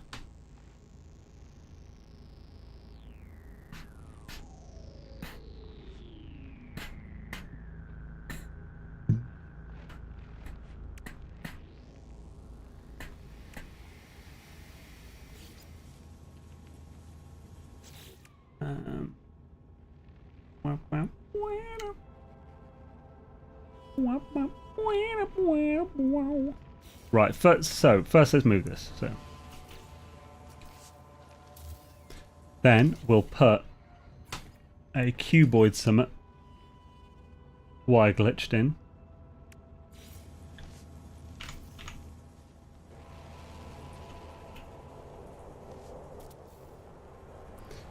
Then put another one on top.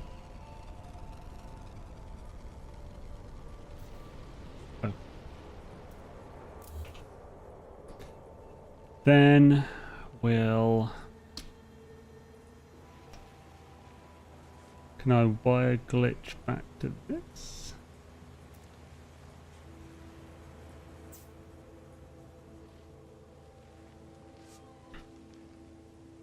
Tricky thing is moving this here. Does that still give me the exact reading? Yes, it should. Yeah, based on where that is looking, that should be fine, even though it's facing sideways. That should be fine. So we can now go and build more of those.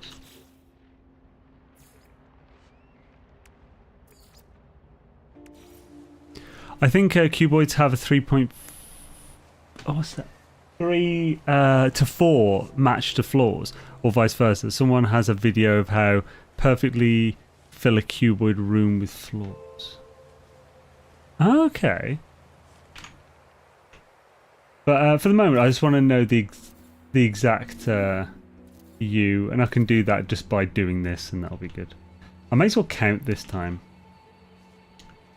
So, 1. Oh no. I'll just have to find it with my feet. It'll be fine. 1, 2, 3, 4, 5, 6. Wait, that included that one. So, right. Yeah, 5, 6, 7, 8, 9, 10, 11, 12, 13, 14, 15, 16, 17, 18, 19, 20. Yes, they are, but I don't know exactly how much smaller, and that's what I want to find out. With 20 in. 1, 2, 3, 4, 5, 6, 7, 8, 9, 10. I was going to mark them down in a thingy. So 30 so far. 1, 2, 3, 4, 5, 6, 7, 8, 9, 10, 40. 0.75U. Maybe, but I want to know exactly for myself. So we'll know for sure, surely. Or I'll know for sure anyway. I do most of my own testing, which is why, like, if I haven't tested it myself and seen with my own eyes exactly what I'm doing, then it's hard for me to say with full authority that it's true in a video or whatever. So that's basically why I do all my own testing. Because then I can be confident in myself that I've done the best to my ability to say that whatever I'm saying is true. 3, 5, 6, 7, 8, 9, 10. Yo, Warflat, how's it going, man? Good to see you, dude. 4th size the full floor, I thought. 1. What do you mean 1/4? It's clearly bigger than 1/4.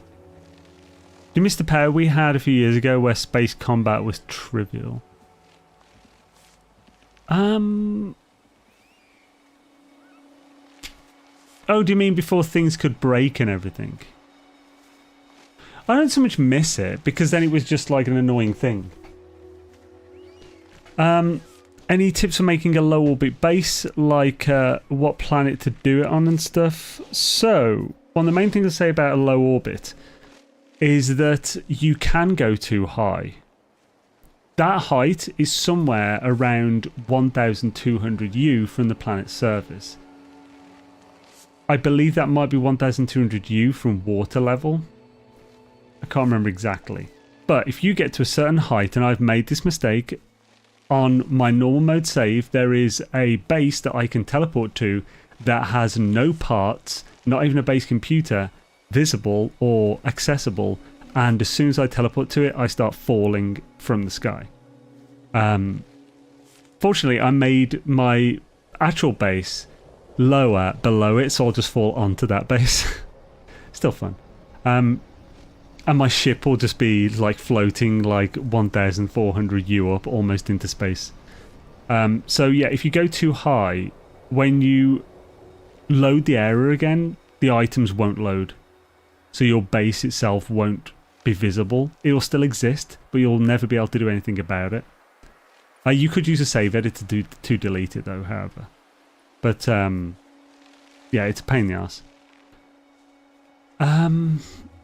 There are multiple ways you can do low orbit bases.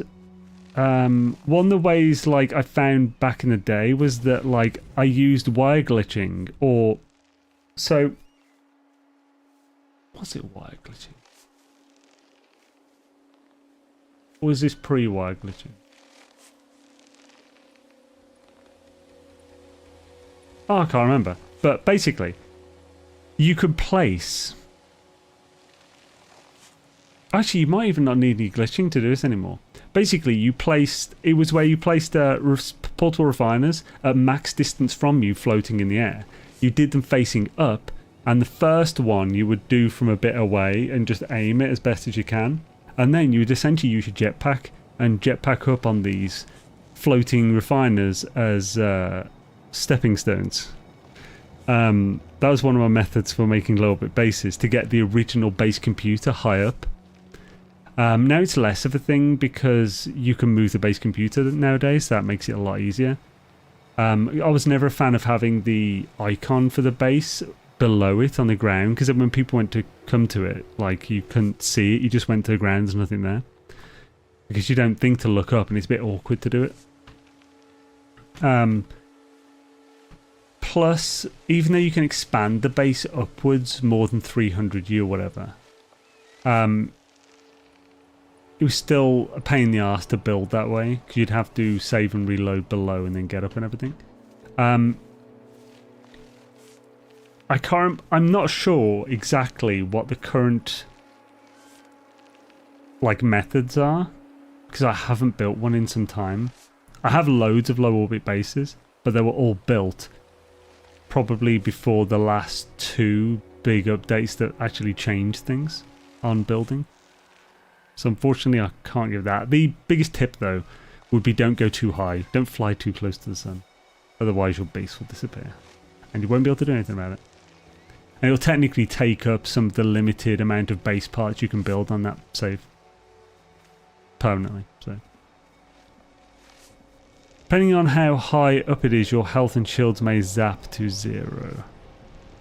Oh, that's way above the thing where things start to disappear anyway, so I wouldn't worry too much about that. If that starts happening, you're already about 1,000 U too high.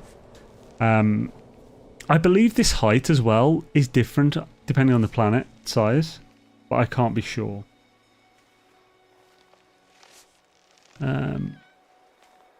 Is there an exocraft that scans for new settlements?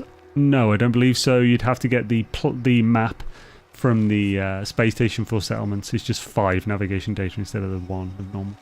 Got some cool... Oh, is it 3? Got some cool screenshots there. Yeah, the best thing, if you want to do that, you should jump off your freighter. Like, if you go on a planet's surface, then call your freighter in so it's orbiting, kind of. Then go onto your freighter. And maybe... Like, there are multiple ways you could do this. But if you're close enough to the planet, then the gravity on your freighter is going to be affected by the planet's gravity.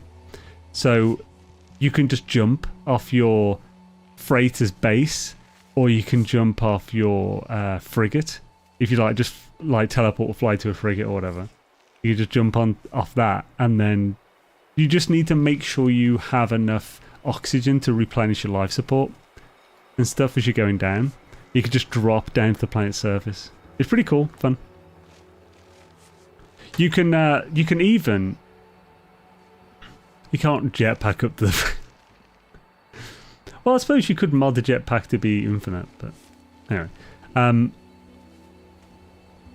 Yeah, so there's one thing people have done in the past is sort of glitch what's it called? The mecha one, the Minotaur.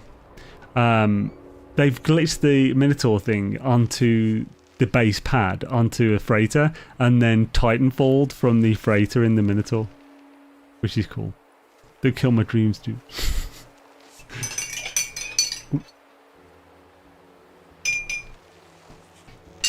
No way to measure really. I got at 20U, 3.25 panels length, and that's put a panel at 6.15U. Well, yeah, it's not going to be 6.15U. So no way to measure really. I mean, there definitely is. I've done 100 panels here. The more panels you use, the more accurate the result. So 3.57U at 100 panels is going to be, or 5.37, damn it. I'm saying now. So 5.37U at 100 panels is way more accurate than measuring with less than 100 panels. That's just how it is. The more panels you use, the more accurate the result is.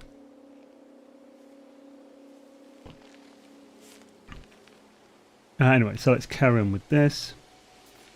1, 2, 3, 4, 5, 6, 7, 8, 9, 10. That's up to 60. Scratchy, scratchy. Do, do, do, do. 1,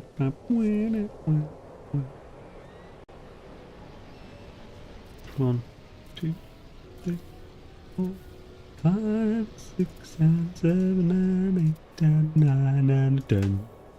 That's 70. Ba-ba-doo-doo-doo. Oh, son of a...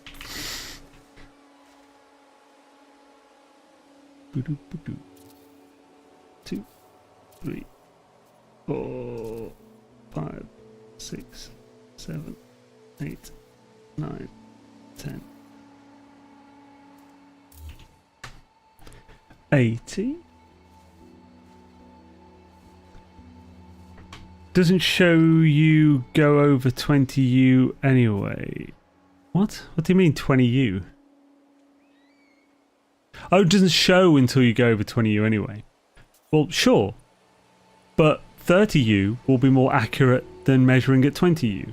40U will be more accurate than 30U. And so on and so on. So if you're testing at 20U and I'm testing at 100U, mine is more accurate. That's just how it works. But if you tested at 100U and I tested at 20U, yours should be more accurate. 1, 2, 3, 4, 5, 6, 7, 8, 9, 10, 90. We're nearly at 100, chaps. Wow, look how much friggin' smaller it is once you get to 100. Measured to 100. 1, 2, 3, 5, 6, 7, 8, 9, 10. So that's 100 plus the one that's the actual things on at the back. So if we stand in the center of this panel, we'll be at the right distance. Hi. Tempted to recount them, but I don't think we need to. We're pretty careful with that, just.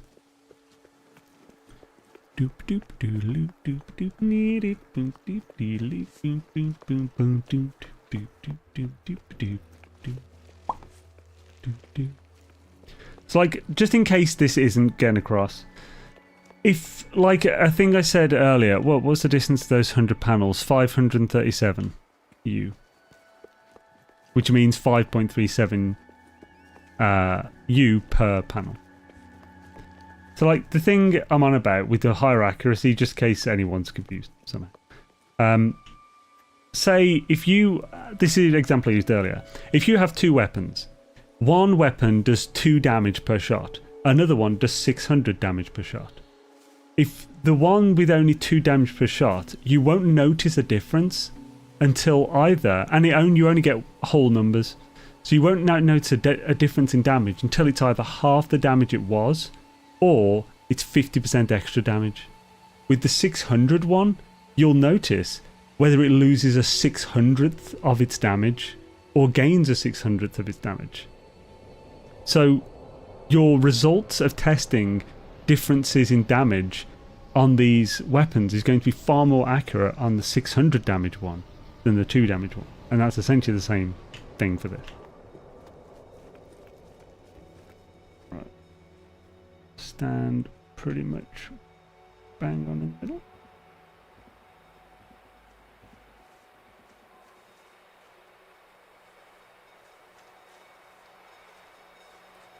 I mean, sure, whatever you want to say, Jay, it's 5.37, it's not 3.75. Unless you're talking about these. Then these, I don't know.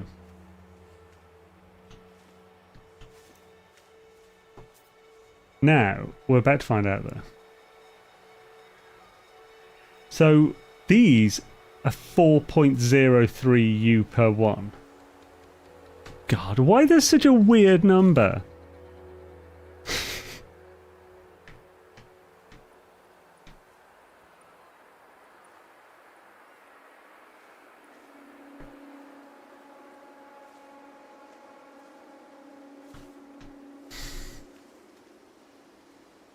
You win what?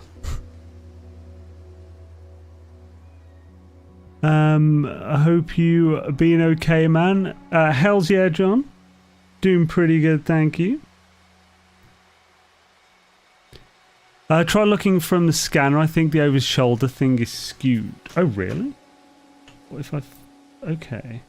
Oh, shit, that would be... That... If it's from the camera, not my character... Good thinking.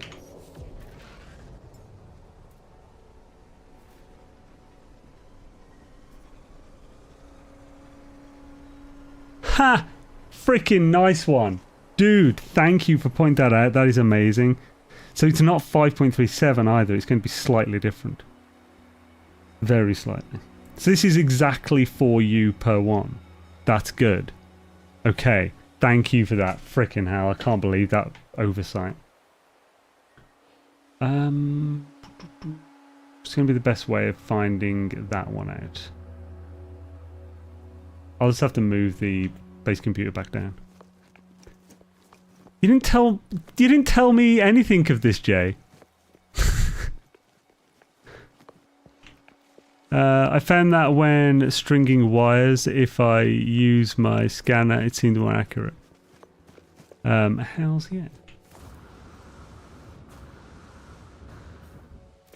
Read up, I said 4. Let's have a look.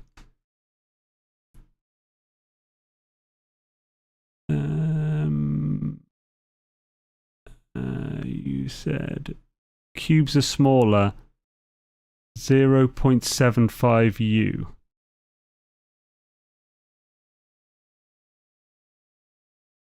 Pan would be times 4, or your stated 3.75 precise.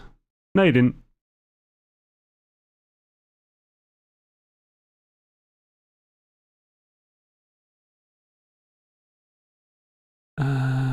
Oh, there you go. I did say for you based on character steps, which seems more legit.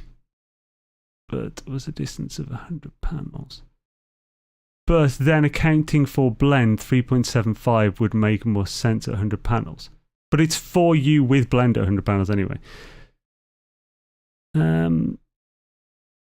Or like you did in FP view. FP view, what's that?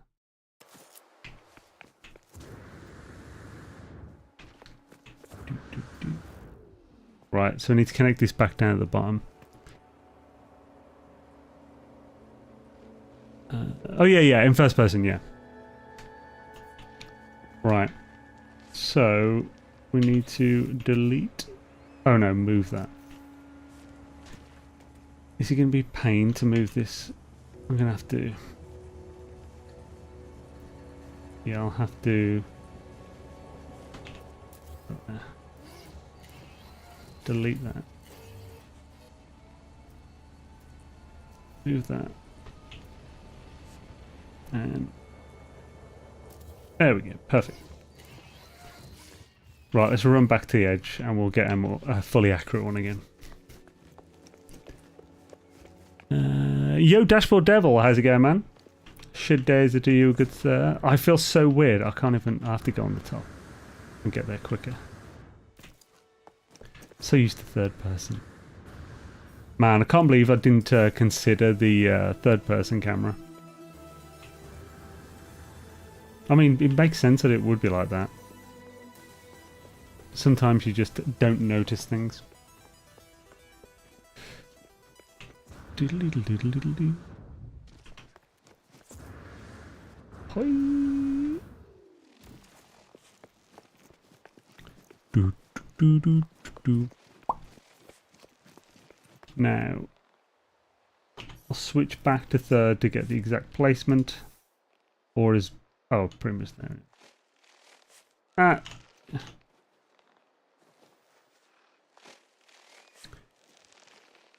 So what are the plans for this? Oh, I'm just working out exact spacings using these things so I can then apply that to hotspots.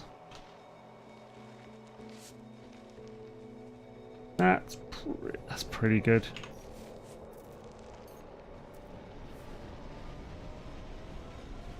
.33. So it's 5.33, not 5.37.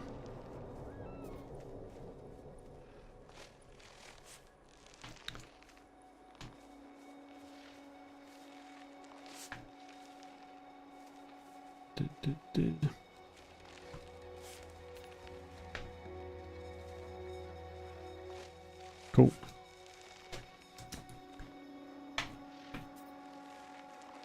Yeah. Right, swishadoos. Thank you again, JW, man. Right. That gives us... And that being 4, exactly 4, makes so much sense.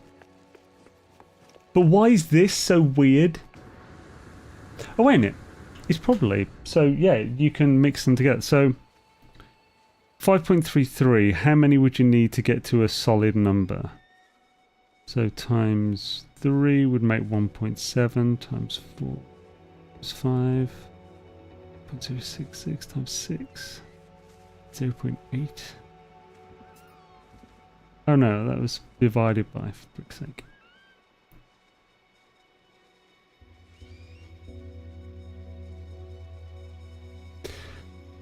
So that'll be 32.98. So 6 of them be 32.98. Which means... so 32... 4. So you could do 8 to 6. Which means you should be able to do 4 to 3. So in 3 of the big pandas can fit 4 of these. So yeah, they do mix within each other. Okay, cool. It's going to be close enough that you won't see any difference, isn't it? Even though it's very slightly different.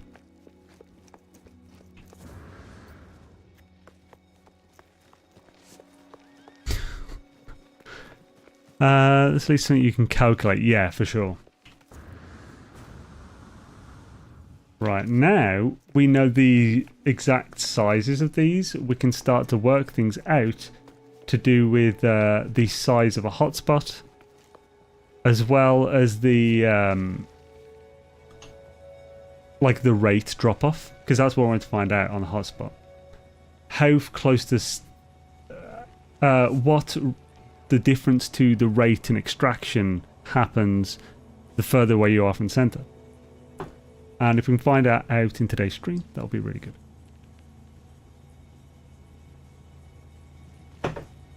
So, with this, we still have the center here. I need to work out best way. Oh, here's something. Right, here's something I want to confirm. So, if we move this,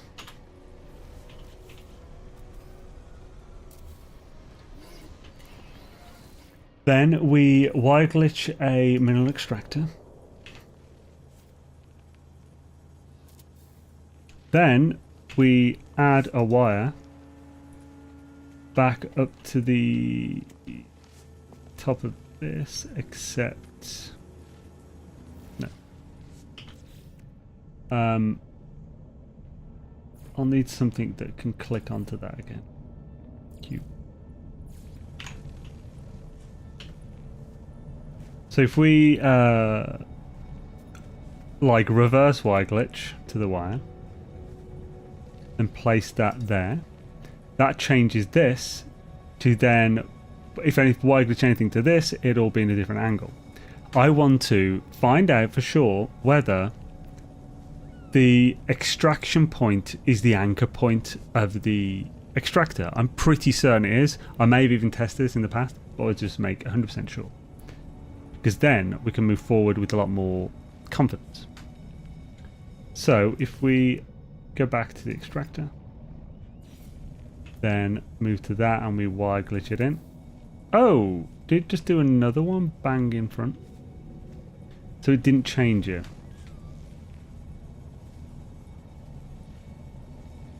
Oh, I don't want to.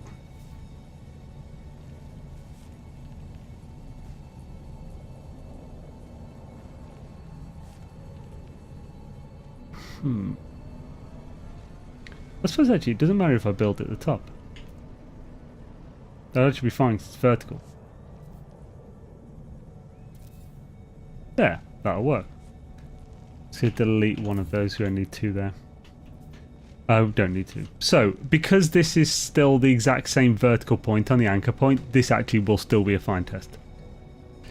They need to be in the same place. So, let's connect these.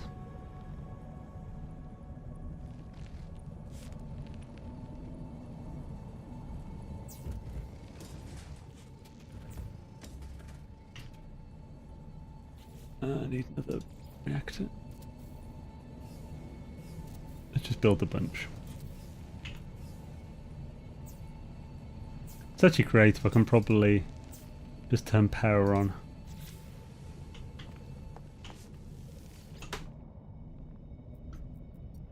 Oh, it is enabled.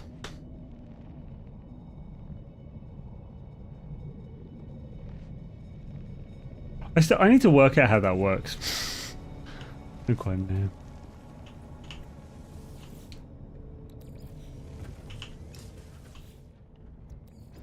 Because I know it doesn't just work because you'd want to be able to turn things off for different things, wouldn't you? Here's the thing: if you look at the extraction drill piece just behind the extraction port, where it is where you need to pin 100%. It's small, so not much to play with. What do you mean? Here's the thing: if you look at an extractor, the drill piece just behind the extraction point, where you need to pin. I don't quite understand what you mean by that. But regardless, what I want to find out here, we'll find out with this. If this says 625, it does, so we're pretty much probably looking at the exact same thing. So this 625 per hour, 23.1.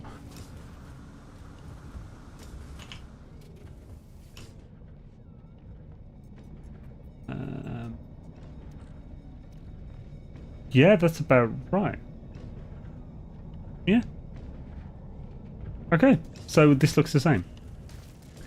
So even if it's on its side, the rate, the point that the extractor works from appears to be the anchor point, the point that it connects. So when you're wire glitching something in, that point will be on the wire. So because these likely phase into the ground slightly, it will be very slightly above the bottom of the texture or something. So basically, bang in the floor, because it will be on this floor because the wire's done this one. So it'll be basically the center of that, at the level of this floor, top of this floor. Come back, what did I miss? Welcome back. We're just testing. So basically, for anyone who's just come in, what we've just tested here was whether the anchor point is at the anchor point is the extraction point, or whether the extraction point is slightly different. We almost certainly knew it was going to be the anchor point. Saying, what do you think global means? Or the globe means? I think global or celestial. Likely. I don't know what it means, but that's what I think the name will be.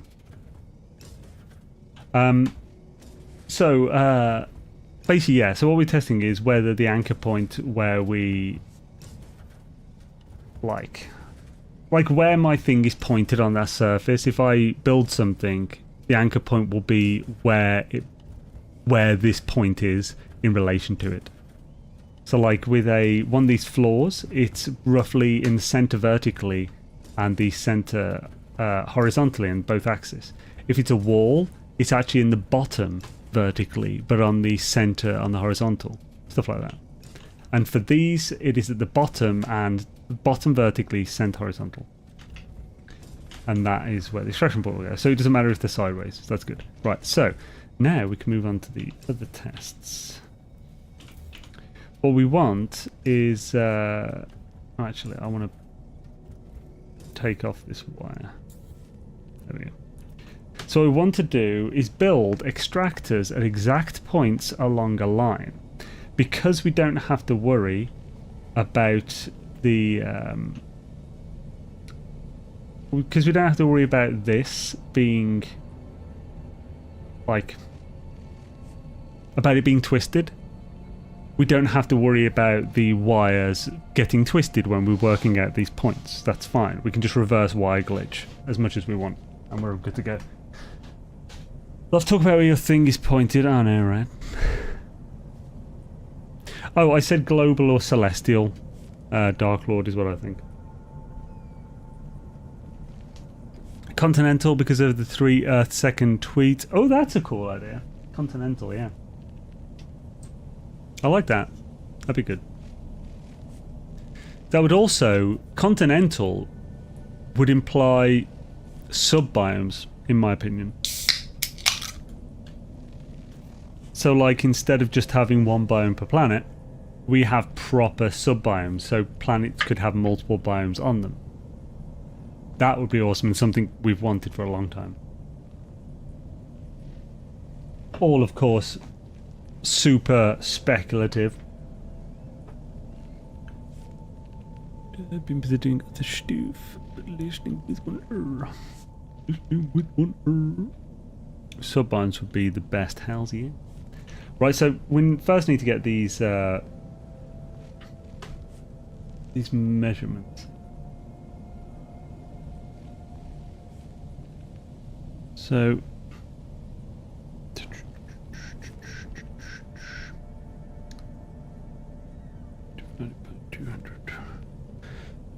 a small panel is 2.665U.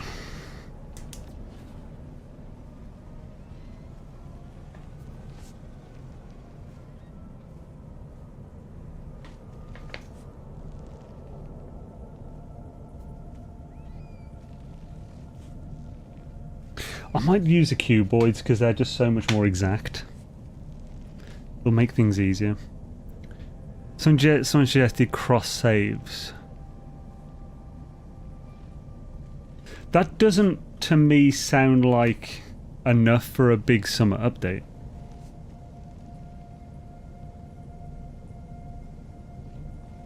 That feels like a reach to me, Dark Lord, personally. Like... I mean, that may be a feature, but that seems like a lame interpretation of it. So, cross-save, who's that going to be for? We already have cross-play. Being able to use your saves from different platforms is going to be the nichest feature ever. There's no way that would be the primary feature of an update. Like... almost no player plays on multiple platforms. Almost no one. I would love an administration logistics layer added, hiring hands for farming, automation, more advanced fleet mechanics. I have too many ideas. Which is better Cartesian, core XY or delta. I do not know what that sentence means, Arflat. Backup was doing stuff. Yo, Adrift. Means that all planets will become 1-to-1 sized Earth planets, and that Arctic zones, tundra, etc.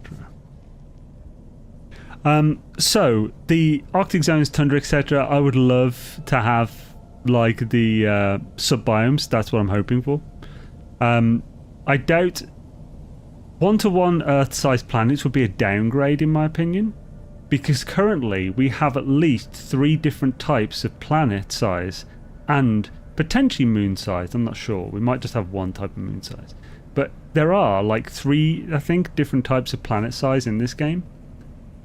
So changing them all to Earth size, which while making them bigger, would just then lower the like the variation of planet size.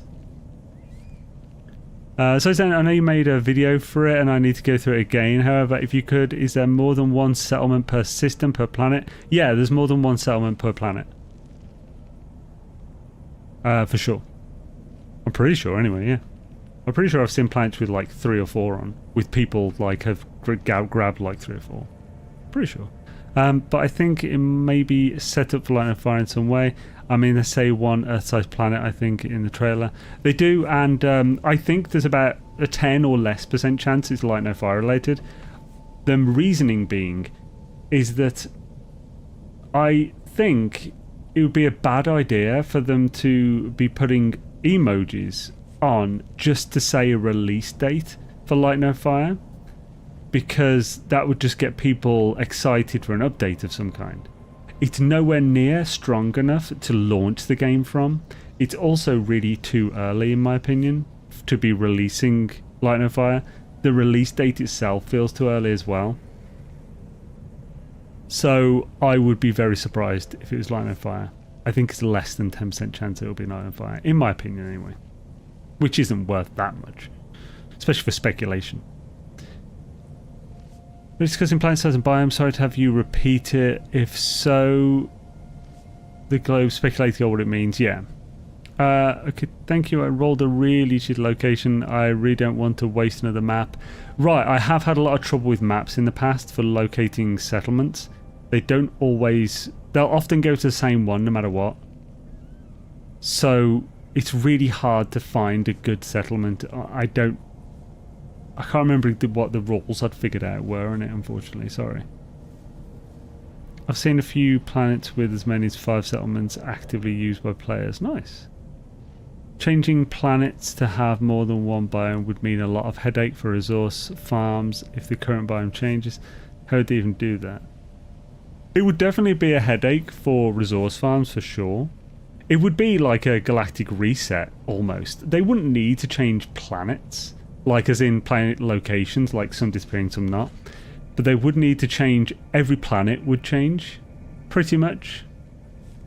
Like the surface of them. But I think that would be okay. A few people would be a bit annoyed, but... I mean, if they're still playing the game, wouldn't they want to build on a much better planet? So it's kind of worth the sacrifice, that thing. So, I'm hoping to be pleasantly surprised. I'm interpreting the globe to be global, as in all things could potentially be touched. Maybe, I can hope. Yeah, basically with these, it's best just to not get too excited and too invested in any one idea. Just maybe have a bit of casual, oh, that would be fun. And then just be happy, like... Don't expect too much and you'll be pleasantly surprised. That's basically how I do most things like this. If you pre-blow your socks off, as Sheldon says, you're just going to set yourself up for disappointment. Don't use something in the previous... we'll re-ping that last one, yeah. As beacons... Well, actually, if you use it right by it, there is a feature that prevents you from being sent to the same one.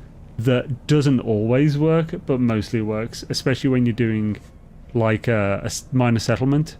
If you search for another minor settlement while you're at one of them, it won't send you back to the one that you're at. But if you go too far away from it, it used to, but now they added a thing for minor settlements and stuff, where it would remember the ones that you went to last and keep seeing to new ones, but there is an end to that. It will eventually circle back to the previous. And silly that Hello Games would repeat that scenario. I would hope Light No Fire would seek to avoid any and all landmines from NMS launch. Yeah, same. I doubt they would release Light No Fire right now. They might have a new trailer for it. That's the thing. So, like, I think the only thing, if it's Light No Fire, the only thing it will be is either release date announcement or a trailer that would come with that release date announcement. But I almost think that would be disappointing to the audience who would see the emoji for what they're actually used to getting from an emoji. This time of year, we're expecting a summer update any time in the next month. And for them to do everything that they would do for that update and then not release the update would piss a lot of people off. I also think it's too early for a release date personally, but yeah, we'll see.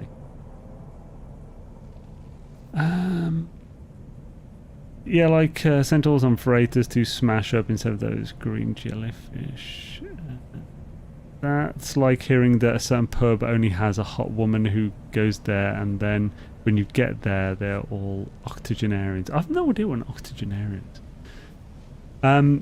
There's been only one teaser clip of Light No Fire, right? Or did I miss the new ones? Yeah, there's been that one announcement trailer. That's all there's been. That announcement trailer and the interview at the Game Awards,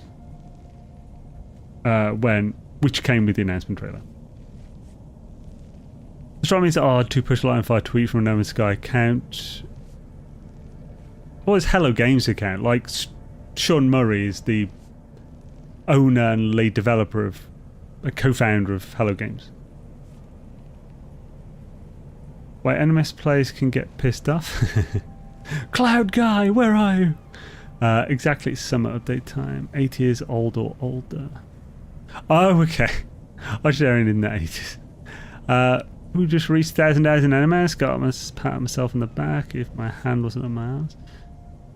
Hell's yeah, 1,000 hours is a big milestone, man. Right, Swish, bloody hell. Man, we're chatting a lot, but of course we're going to when it's about like a new update coming.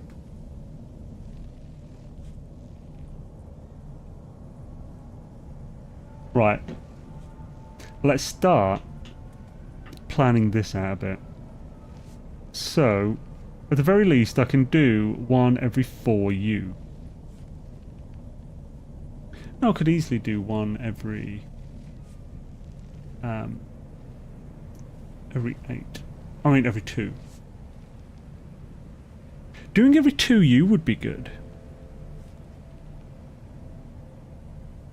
I mean, technically I could do it every 1U. Do we go to that degree of exactity? Right, first of all, we know all these things, so let's just delete a bunch of these so they're out of the way. So what we're going to do now is we're going to shift. What the shift? So yeah, the way we're going to shift. So we need to get placements from the center. The first one definitely needs to be the center. So if we... Actually, I probably should have kept that thing above. It's fine. So if we move to cube, then we go to that, put that in, put one on top. We can then delete that. There's a lot of cawing crowage outside. Then from here we can do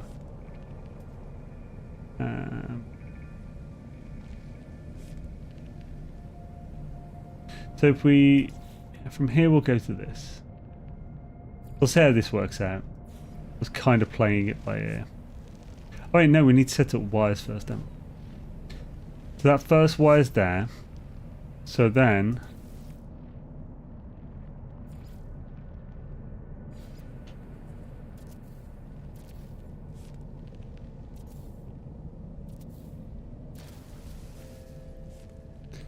So next wire.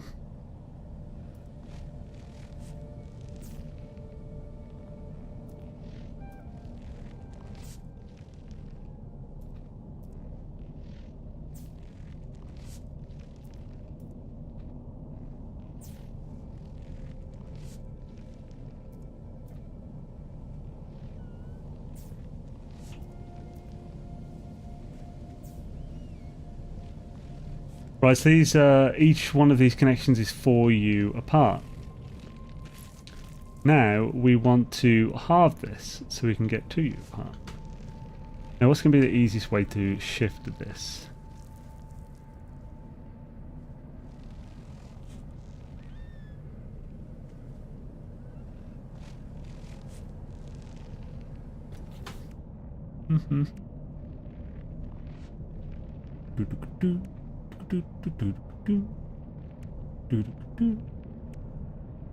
We need halfway point in this. I mean, there's definitely weights. Oh, we could probably use these. So I believe these are exactly 3 cuboid rooms wide, aren't they? But how could we best use one of these? Let's remove this.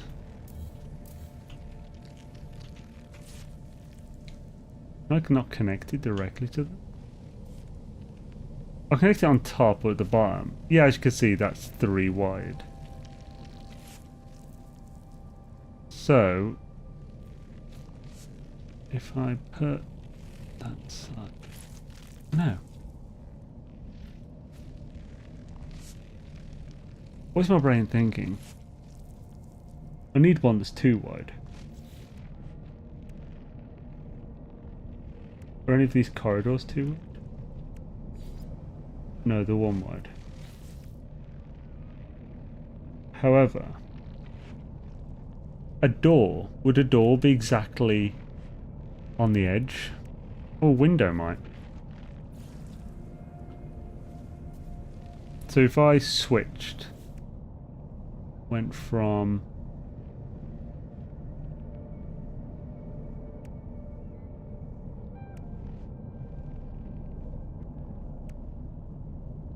oh yeah, that'll work. Right, so I'll need the door first.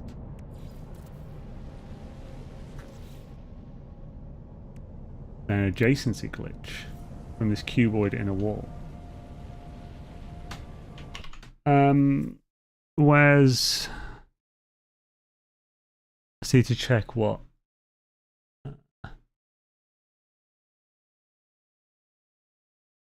Okay, I need to put 6. Let me. There we go. So 6. I need to change to a macro adjacency. Right. There we go. So. Oh. Don't want that. So. There we go. I've now got one of the things exactly halfway through. Which means that will give me a 2U difference. So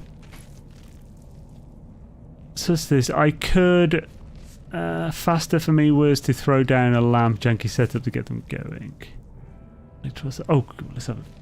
I've not done any measure testing on this, but I've encountered it enough to know that there is a glitch somewhere that allows repeating pulling of whatever stored amount of gases, enabling me to 99,000. Yeah, I remember you mentioning this in the Discord. I wasn't actually... I wasn't completely sure or clear on what you were mentioning with that.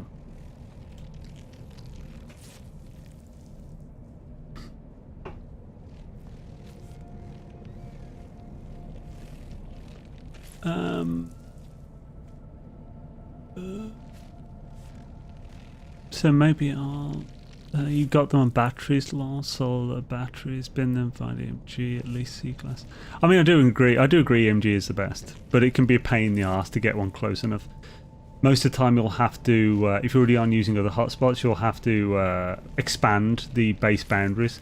Often I find it's the best to find all the hotspots you want, mark them with beacons, then build a base, your base original spot between them all, within reach of them all, 1000 U within, because then you know that, because the most you can expand your base to is 1000 U without using camera tricks, and that can get laggy. So it's good to plan ahead. What kind of world in my main system? I could fast for me with throw down temp. Jenk said up. Hells yeah. My dank farmness, I may have found something glitch wise. The brain thinkings ain't asking real questions. Happened too many times to be a weird one off. I cannot make any statements on certainty until I test properly. Further above I wrote the conditions. Oh, okay, but it doesn't need to be tested. But it does need to be tested for certainty. And hey chat, how's it going? Yo, Azirath, how's it going? And how's the testing? Not too bad. So we just, the first thing we did was find out the exact measurements for cuboid and floor panels. Just because I wanted to know exactly and see it with my own eyes, so I know for sure that it is. We used 100 panels for each one, and so we came to the conclusion that a floor panel, a big floor panel, is 5.33 U, like wide or whatever, like for each axis, and the cuboid rooms are exactly 4. And now we're using those measurements to work out the tapering off of mineral extractors.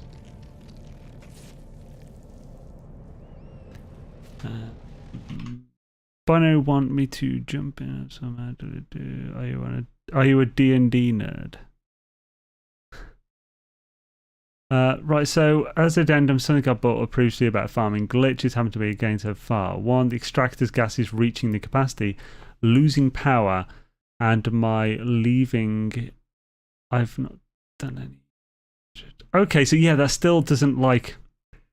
I've still no idea what that means. Like, there's so many variables that could be, like, I don't know your setup, I don't know, are there two ones really close to each other, they're technically separate networks, they're cancelling each other out in some way and causing this bug? Stuff like that. There's so many things it could be. Right, so let's get rid of these. And then put more of these.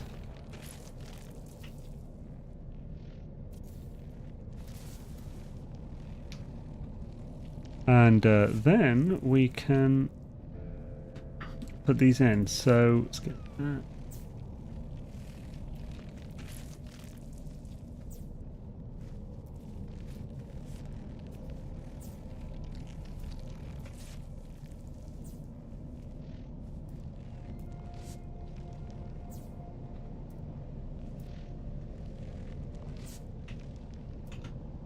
Oh.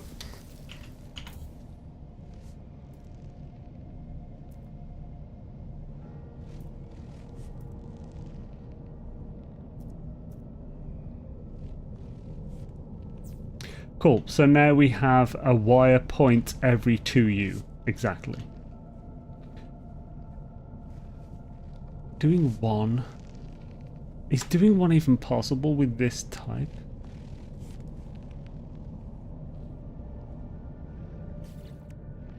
Let's have a look at the parts, see if it's possible to do to quarter with snapping.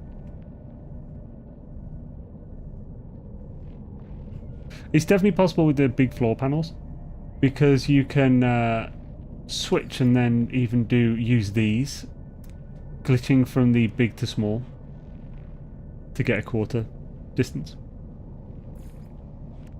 But I'm not sure you can get a quarter with this, which means we can't get 1U. We could get closer than 2U, but it would be an odd point, like decimal number. It'd be a float. Nobody likes floaters, do they?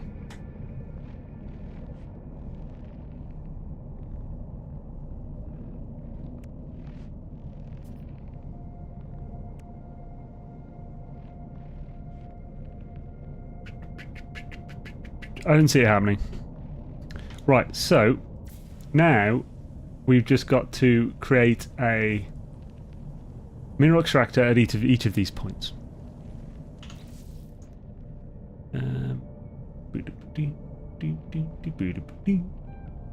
In fact, it might be cool. Yeah, I think we'll do this. So, just so we can see it easier, we're going to mark lines on all of them. Oh, where's the roof? There it is. Actually, let's just do the cube once again. So, if we put a new one of these in each one. Oh.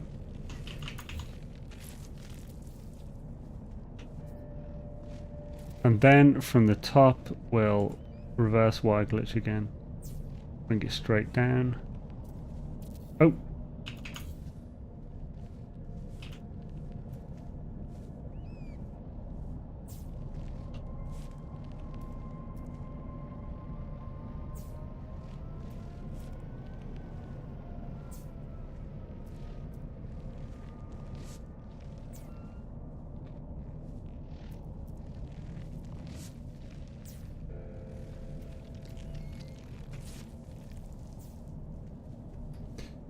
And then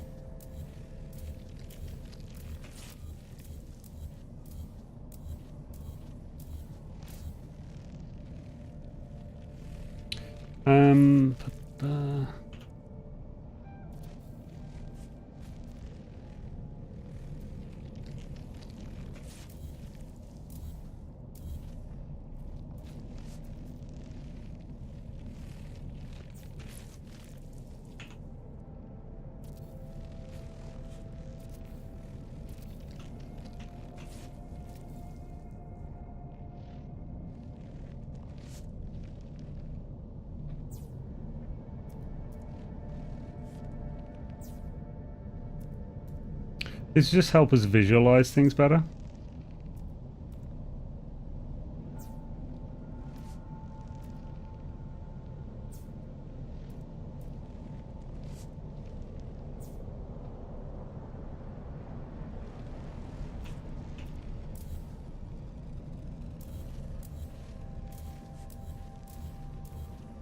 So, these are the marks, they're all 2U apart. This is the center one.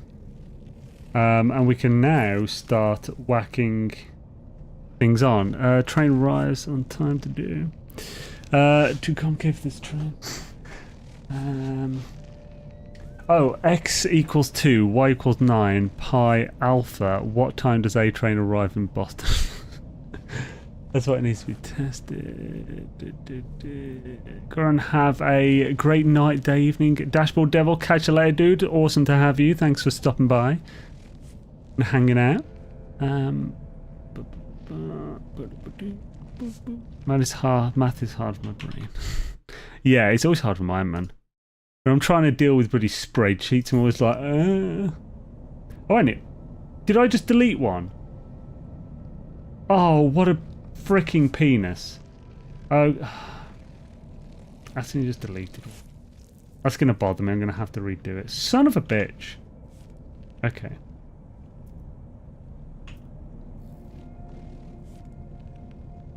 Oh, ain't it? Did I delete it or did I click to move it and now I've just deleted it? I think I clicked to move it and now I've actually deleted it. Son of a bitch. Right, so, it won't take long to get that back.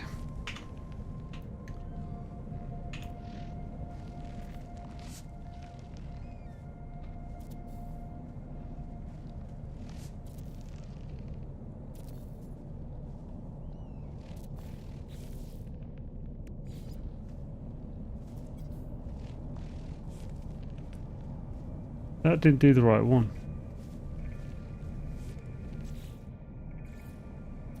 There we go.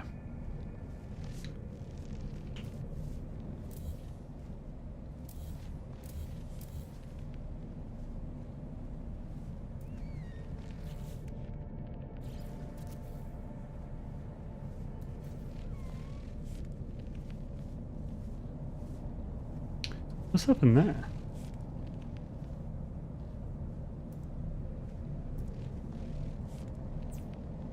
There we go.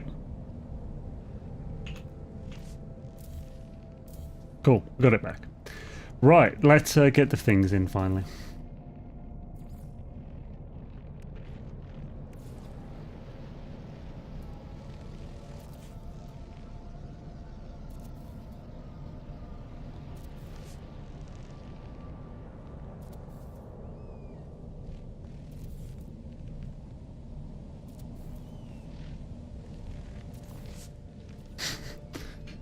Well. Look at that one being all weird.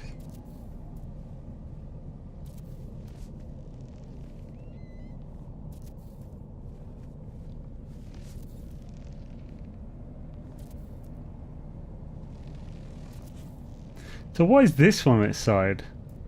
I mean, we've already worked out that doesn't actually matter. But just in case... Okay, yeah, something was going on there. Maybe it was just on a slightly different version of it. Right, so here we have a bunch of extractors, each stuck at every 2U. So we can now connect these all. Oh, crapping balls. Let's do it from above so we can see better.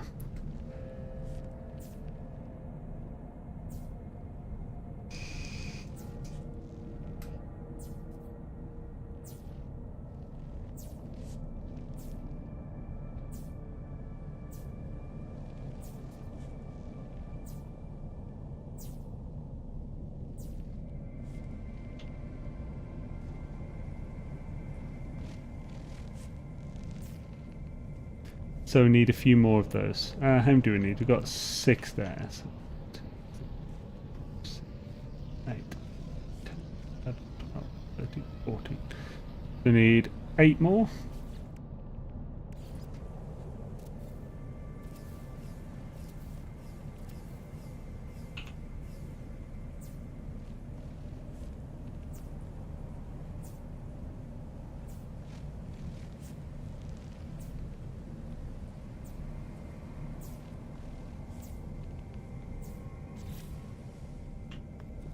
Quickly charge all this.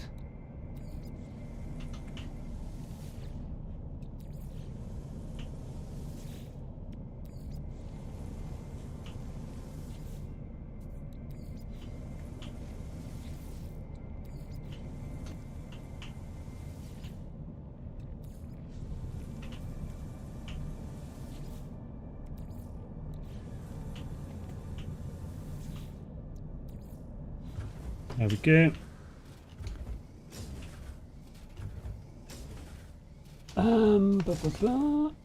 Right, so I'll quickly note my thing. So we have from center 0U. U from center. 0, 2. It says 14, so 0, 2, 4, 6, 8, 2, 6, 10, 11, 12, 13, 14. So we've got 8, 10, 12, 14, 16, 18, 20, 22, 24, 26. Then we'll mark down what each of those goes to. So we already know that it's 625 at the center one. But so 65 out, we can even just hover over and it's great. The next one is 585. That's a huge jump in 2U.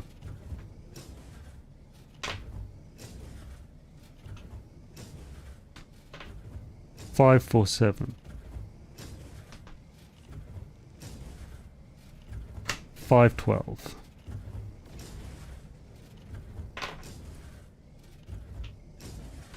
480.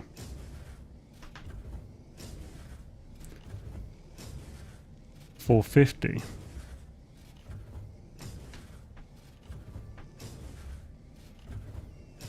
$422.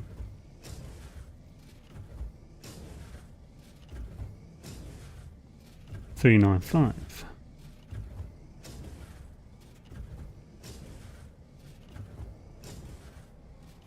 $370.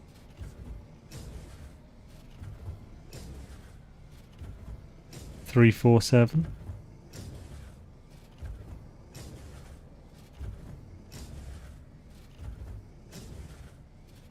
$325.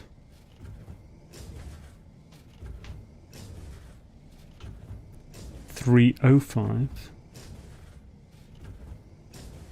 So 21U seems to halve it, at least on this one. $285.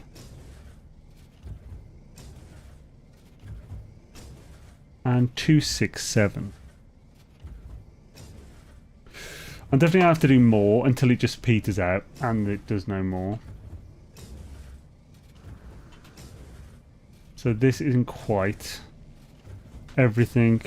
And then I'll need to do one on a C-class one, so I can see if the rate is different or if it's like perfectly linear. Like as in, is the rate based on 100% or is it based on the percentage we can actually get from a hotspot? So if it's based on 100%, then it will drop off quicker for a max one, I think. Maybe not. I'll think about it. Data mod restricts parallel, so CT would have been used anyway. Table scans everywhere, subqueries within subqueries, multiple joins. Select distinct unions, no short circuit or SAR ability. Sargeability, I'll call that. 900 lines of query is disgusting. Wait, what? I had to performance tune a series of queries that were 900 lines of code. No parallelism, no use of CTEs, temp tables, views, sprocs. No. What are CTEs? Query plan looked like a huge lightning bolt going from left to right. So confused that all the bioreactors have to work individually to get power. Oh yeah, so right, if your network is overloaded, nothing is powered.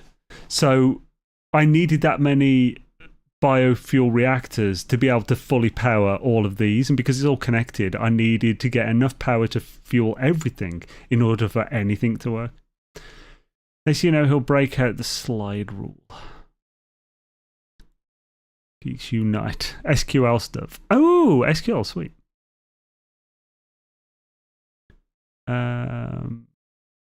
SQL stuff, best stuff. Yeah, I still need to learn more MySQL. I assume that's what it's to do with.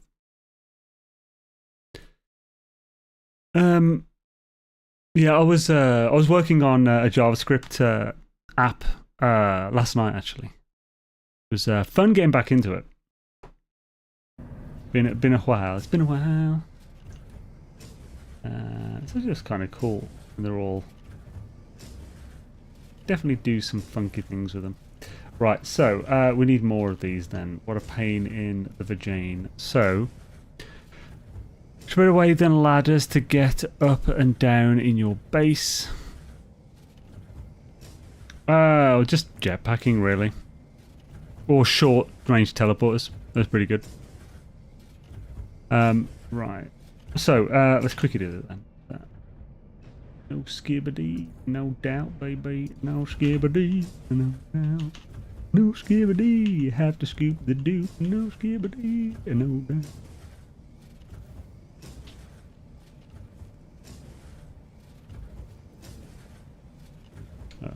Go up one first.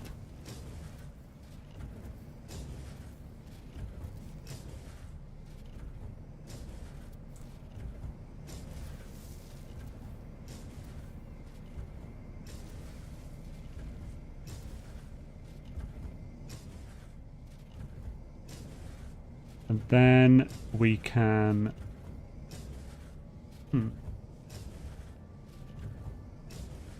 Yes, it'll have to be this one.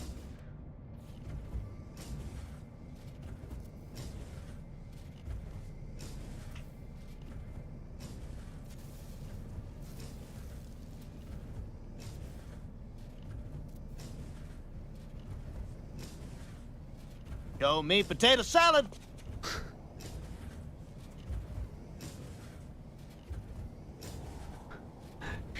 Maybe we should go.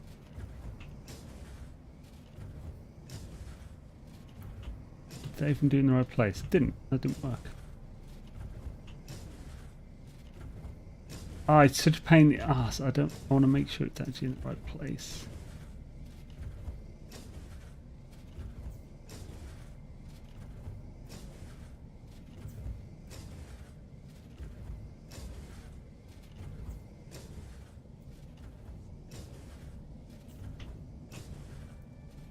No.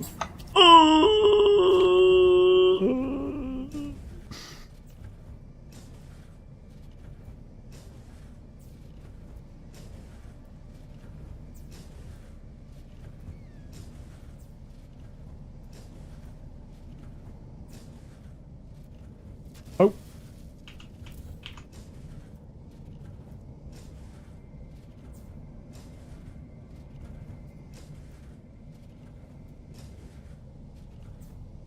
Right, and now we can build these so it looks up again.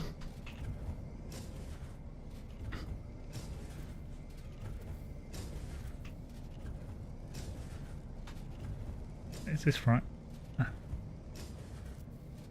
Oh, actually I can do that without this. So I'll do that.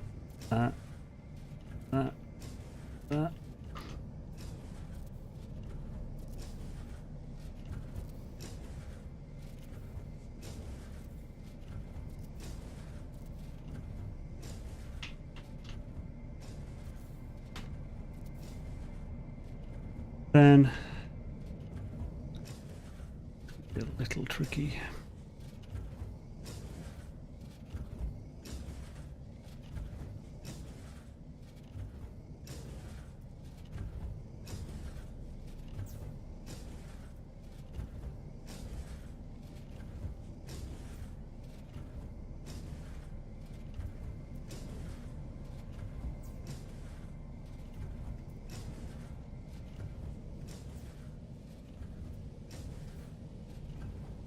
Oh, that didn't do it.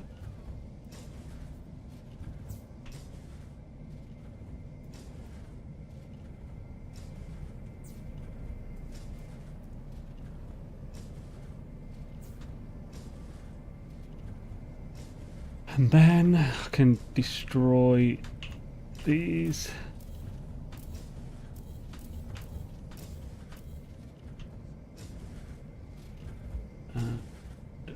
This one.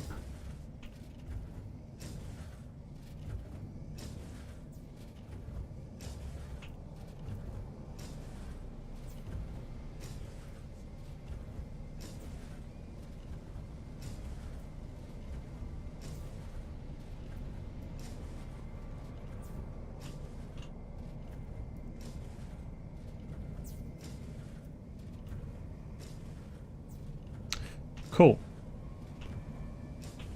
And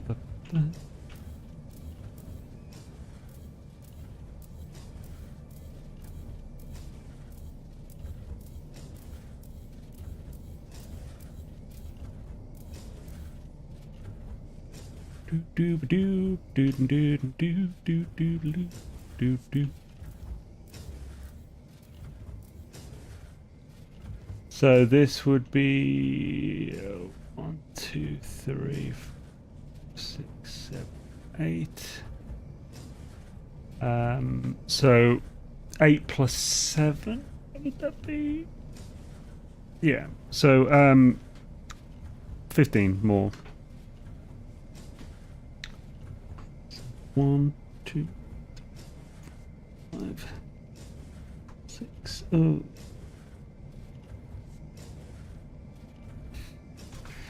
It's right here.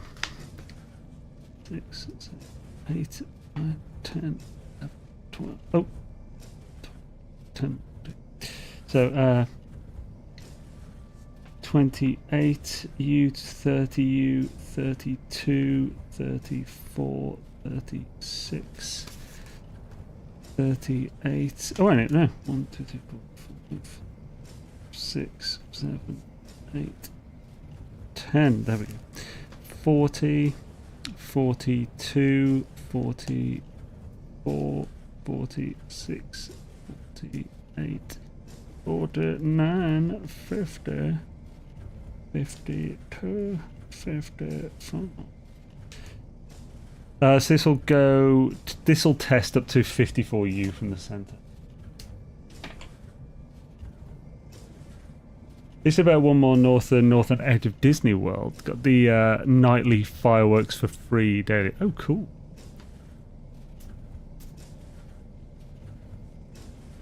Yo, sort. And North Ghost, how's it going, man? Get fireworks every year. What? Hope doing well, dude.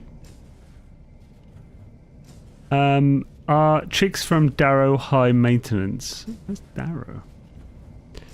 I'm guessing this is where. What was that? Where Binary was talking about? Purple language. Let's bring a few buts and maybes. You have purple language. If this do what I think it would. I'm off to get lunch. Saying have an awesome stream. Cannot wait to see the results later. Chat. Catch you later, Azure Earth, man. It was awesome to have you, dude. Drillers. Somebody get drillers. Dancing like a stripper. CTEs are very useful if used correctly. View temp tables can be preloaded with reusable data. Query design is extremely